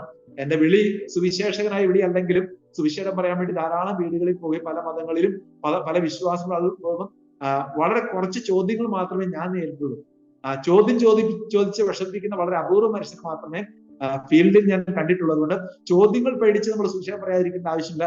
സിമ്പിൾ ഗോസ്പൽ അവരോട് പറഞ്ഞാൽ മതി. എന്തെങ്കിലും ചോദ്യം വന്നാൽ തീർച്ചയായിട്ടും അതിന് മറുപടി പറയാനായിട്ട് തീർച്ചയായിട്ടും ദൈവത്തിന്റെ പരിശുദ്ധാത്മാവ് നമ്മളെ സഹായിക്കും. മാത്രമല്ല ഞാൻ ഈ പറഞ്ഞ പോലെ അല്പം ഒരു ചെറിയ മുന്നൊരുക്കം നമുക്കുണ്ടെങ്കിൽ അവർ ചോദിക്കാൻ സാധ്യത സാധാരണ ചോദ്യങ്ങൾക്ക് ഉത്തരം പറയാൻ ഏത് വിശ്വാസത്തിനും സാധിക്കും. ഹിന്ദു ഫിലോസഫി മുഴുവൻ പഠിച്ച് മനസ്സിലാക്കേണ്ട ആവശ്യമില്ല. ഖുറാനും ഹദീസും മുഴുവൻ പഠിച്ച് മനഃപ്പാഠമാക്കേണ്ട ആവശ്യമൊന്നും ഈ വിഷയത്തിൽ ഇല്ല എന്നുള്ളത് പ്രായോഗികമായി നമ്മൾ മനസ്സിലാക്കേണ്ട കാര്യമാണ്. യുക്തിവാദികളെ സംബന്ധിച്ച് പറഞ്ഞാലും വളരെ അപൂർവമായിട്ട് മാത്രമേ അങ്ങനെയുള്ള ആളുകൾ നമ്മളെ ചോദ്യം ചോദിപ്പിച്ച് വിഷമിപ്പിക്കാറുള്ളൂ. യുക്തിവാദികൾ ചോദിക്കാൻ അവരുടെ ചോദ്യങ്ങൾക്ക് ഉത്തരം കൊടുക്കാൻ നിൽക്കുന്ന പകരം എന്റെ അഭിപ്രായത്തില് അവരോട് തിരിച്ച് ചോദ്യങ്ങൾ ചോദിക്കാനുള്ള അവകാശം നമുക്കുണ്ടല്ലോ. യുക്തിസഹമായിരുന്ന ചോദ്യങ്ങൾ തിരിച്ചു ചോദിക്കാം. അവരുടെ ചോദ്യങ്ങളുടെ യുക്തി ഇല്ലായ്മ അവർക്ക് മനസ്സിലായാൽ ഒരുപക്ഷെ അവരുടെ വായ അടച്ചേക്കാം. കേൾക്കുമെന്ന് നമുക്ക് അറിഞ്ഞുകൂടാ. സുവിശേഷം കേൾക്കാനായിട്ട് യുക്തിവാദികളായിരിക്കുന്ന നിരീശ്വരവാദികളായ ആളുകൾ പോലും ചില രക്ഷിക്കപ്പെട്ടിട്ടുണ്ട്. അതിന്റെ പിറകിലെ സത്യം എന്ന് പറഞ്ഞത് ഒരുപക്ഷെ അവരെ കൺവിൻസ് ചെയ്താവണം നിർബന്ധമില്ല. ദൈവത്തിന്റെ ആത്മാവ് ഏത് മനുഷ്യൻ പ്രവർത്തിച്ചാൽ പാപത്തെക്കുറിച്ചും നീതിയെക്കുറിച്ചും ന്യായവിധിയെക്കുറിച്ചും ബോധം വരുത്തി രക്ഷയിലേക്ക് നടത്തുവാൻ തീർച്ചയായിട്ടും സാധ്യതയുണ്ട്. അവർ ചോദിക്കുന്ന ചോദ്യങ്ങൾ നമ്മൾ മേടിക്കേണ്ട ആവശ്യമില്ല. യുക്തിസമയത്തിന്റെ ചോദ്യങ്ങൾ തിരിച്ചു ചോദിക്കാം. അവർ ചോദിക്കുമ്പം അവരെ ദൈവമുണ്ടോ, ദൈവമുണ്ടെന്ന് തെളിവെന്നോ ചോദിക്കുമ്പം ആ തെളിവിന് വേണ്ടി നമ്മൾ ഒരുപാട് വിശദീകരിക്കാൻ ശ്രമിക്കാതെ തിരിച്ചായ ചോദ്യങ്ങൾ ചോദിക്കുന്നത് നല്ലതാണ്. മാറ്റം എവിടെ നിന്നുണ്ടായി എന്ന് ചോദിക്കുന്നത് നല്ല ചോദ്യമാണ് അല്ലെ. അവരും ശരിക്കും പറഞ്ഞാൽ ഈ പ്രപഞ്ചത്തിന്റെ ഉൽപ്പത്തിയെക്കുറിച്ച് മനസ്സിലാക്കുന്നത് മാറ്റർ ഉണ്ടായിരുന്നു. അവിടെയാണ് അവരുടെ പ്രശ്നം ആരംഭിക്കുന്നത്. അവരുടെ മുൻവിധി അല്ലെങ്കിൽ മുൻധാരണ ആരംഭിക്കുന്നത് അവിടെയാണ്. നമ്മൾ ആദ്യം തന്നെ ചോദിക്കുക, നിങ്ങളുടെ യുക്തിപ്രകാരം നിങ്ങളുടെ ശാസ്ത്രം എന്ന് പറയുന്ന പ്രകാരം പറയുന്ന ഈ ചോദ്യങ്ങളുടെ ഏറ്റവും അടിസ്ഥാന ചോദ്യമായിരിക്കുന്ന ഈ മാറ്റർ എവിടെ നിന്നാണ് ഉണ്ടായത്, അതെങ്ങനെയാ തനിയെ ഉണ്ടായോ എന്നൊക്കെ പറഞ്ഞാൽ അതൊരു വിശ്വാസമല്ല എന്ന് തീർച്ചയായും ചോദിക്കാം. മാത്രമല്ല പരിണാമവാദത്തെ സംബന്ധിച്ചൊക്കെ നമ്മുടെ ഇവിടെ ഒരുപാട് ക്ലാസ്സുകൾ നടന്നിട്ടുണ്ട്. പരിണാമത്തെ സംബന്ധിച്ച് തിരിച്ചു ചോദിക്കാൻ സാധിക്കുന്ന പല ചോദ്യങ്ങൾ തിരിച്ച് നമുക്ക് ചോദിക്കാൻ സാധിക്കും. അത് മാത്രമല്ല നമ്മൾ ഈ പ്രപഞ്ചത്തിൽ കാണുന്ന ഫൈൻ ട്യൂണിങ് എന്ന് പറഞ്ഞ് നമുക്ക് വളരെ ശക്തമായി അവരോട് പറയാൻ സാധിക്കുന്ന അല്ലെങ്കിൽ ഉന്നയിക്കാൻ സാധിക്കുന്ന ചോദ്യമാണ് ഈ ഫൈൻ ട്യൂണിങ്ങിന്റെ പുറകിലൊക്കെ എന്താണ് തനി ഉണ്ടായെന്ന് വിശ്വസിക്കാനായിട്ട് എങ്ങനെ കഴിയും എന്നുള്ള ചോദ്യങ്ങളൊക്കെ തിരിച്ചു ചോദിക്കുന്ന തീർച്ചയായിട്ടും അവരുടെ അനാവശ്യമായിരിക്കുന്ന ശല്യപ്പെടുത്തുന്നതും നമുക്ക് പ്രതിരോധിക്കാൻ സാധിക്കുന്ന മറു ചോദ്യങ്ങളാണ്. ചോദ്യങ്ങൾക്ക് ആൻസർ ചോദ്യങ്ങളിലൂടെയും തീർച്ചയായിട്ടും കൊടുക്കാൻ സാധിക്കും. അതും സുവിശേഷത്തിന്റെ പ്രചരണത്തിന് ചില സമയത്ത് ആവശ്യമായിട്ട് വരും. ഒരു അപ്പോളജിറ്റിക്കൽ നിലയിൽ സുവിശേഷം പറയാനായിട്ട് അങ്ങനെയുള്ള ചില ഉത്തരങ്ങളും ചോദ്യങ്ങളൊക്കെ തീർച്ചയായിട്ടും ചോദിക്കുന്നത് സുവിശേഷം പറയാൻ സഹായകരമാണ് എന്ന് ഞാൻ പറയട്ടെ. പ്രിയമുള്ള നമ്മൾ ചിന്തിച്ചു വന്നത് സുവിശേഷ പ്രവർത്തകർ നേരിടുന്ന ചോദ്യങ്ങളും മറുപടികളുമാണ്. നമ്മൾ സുവിശേഷ പ്രവർത്തകരായിരിക്കുന്ന നമ്മൾ എല്ലാവരും സുവിശേഷ വേലയ്ക്ക് വേണ്ടി വരുന്നയാൾ മാത്രമല്ല നമ്മളെല്ലാവരും പല നിലകളിലുള്ള സംഘർഷങ്ങൾ, ചില ചോദ്യങ്ങളൊക്കെ നമ്മുടെ മനസ്സിൽ ഉണ്ടായേക്കാം. ചില ചോദ്യങ്ങളൊക്കെ സുവിശേഷം പറയുന്നെന്നും നമ്മളെ പുറകോട്ട് പിടിക്കാൻ സാധ്യതയുണ്ട്. എന്നാൽ അവയ്ക്കൊക്കെ വ്യക്തമായിരിക്കുന്ന ഉത്തരം നമ്മൾ ദൈവത്തിന്റെ അടിസ്ഥാനത്തിൽ കണ്ടല്ലോ. സുവിശേഷം പറയാൻ തീർച്ചയായിട്ടും നമുക്ക് വിളിയുണ്ട്, ഉത്തരവാദിത്വമുണ്ട്, നിർബന്ധമുണ്ട് എന്നുള്ള കാര്യം നമുക്ക് മനസ്സിലാക്കാം. ചോദ്യങ്ങളുടെ മുമ്പിൽ പതറിപ്പോകാതെ ദൈവം നമുക്ക് തരുന്ന കൃപയ്ക്കും അറിവിനനുസരിച്ച് ഉത്തരം പറയാനുള്ള ധൈര്യത്തോടെ നമുക്ക് അവയെ നേരിടാൻ ശ്രമിക്കാം. എല്ലാ ചോദ്യങ്ങളൊന്നും നമുക്ക് മുൻകൂട്ടി പഠിച്ച് മനസ്സിലാക്കി വെച്ച സുവിശേഷം പറയാൻ പോകാൻ സാധ്യമല്ല. ചില ചോദ്യങ്ങൾക്ക് നിങ്ങളുടെ ചോദ്യങ്ങൾക്ക് ഞാൻ പഠിച്ചിട്ട് ഉത്തരം പറയാം എന്ന് സത്യസന്ധമായി മറുപടി പറയുന്നത് കേൾവിക്കാരനെ ഒരുപക്ഷെ നമ്മളുടെ സുവിശേഷം ശ്രദ്ധിക്കാൻ സഹായിക്കുന്ന ഒരു കാര്യമാണ്. എല്ലാത്തിലും സർവജ്ഞാനിയാണ് ഞാൻ എന്ന് ഒരിക്കലും നമ്മൾ ചിന്തിക്കേണ്ട. നമ്മുടെ ചോദ്യകർത്താവിന് മുമ്പിൽ നാം ഇരിക്കേണ്ട ആവശ്യമില്ല. ചില ചോദ്യങ്ങൾക്ക് ചേട്ടാ എനിക്ക് ഉത്തരം അറിയില്ല, അല്ലെങ്കിൽ ചേച്ചി എനിക്ക് ഉത്തരം അറിയില്ല, ഞാൻ പഠിച്ചിട്ട് പറയാം, അല്ലെങ്കിൽ അതിന് ഉത്തരം തരാൻ കഴിയുന്ന മനുഷ്യരെ ഞാൻ പരിചയപ്പെടുത്തി തരാം എന്ന് പറയുന്നത് പോലും വാസ്തവത്തിൽ ചോദ്യത്തിന് ഉത്തരം തന്നെയാണ്. അതുകൊണ്ട് പ്രിയമുള്ളവരെ, ചോദ്യങ്ങൾ ഉണ്ട് എന്നുള്ളതുകൊണ്ട് സുവിശേഷം പറയാതിരിക്കരുത്. ചോദ്യങ്ങൾക്ക് ഉത്തരം കൊടുക്കാൻ നമ്മൾ മാനസികമായി ആത്മീയമായി തയ്യാറാകുക എന്നും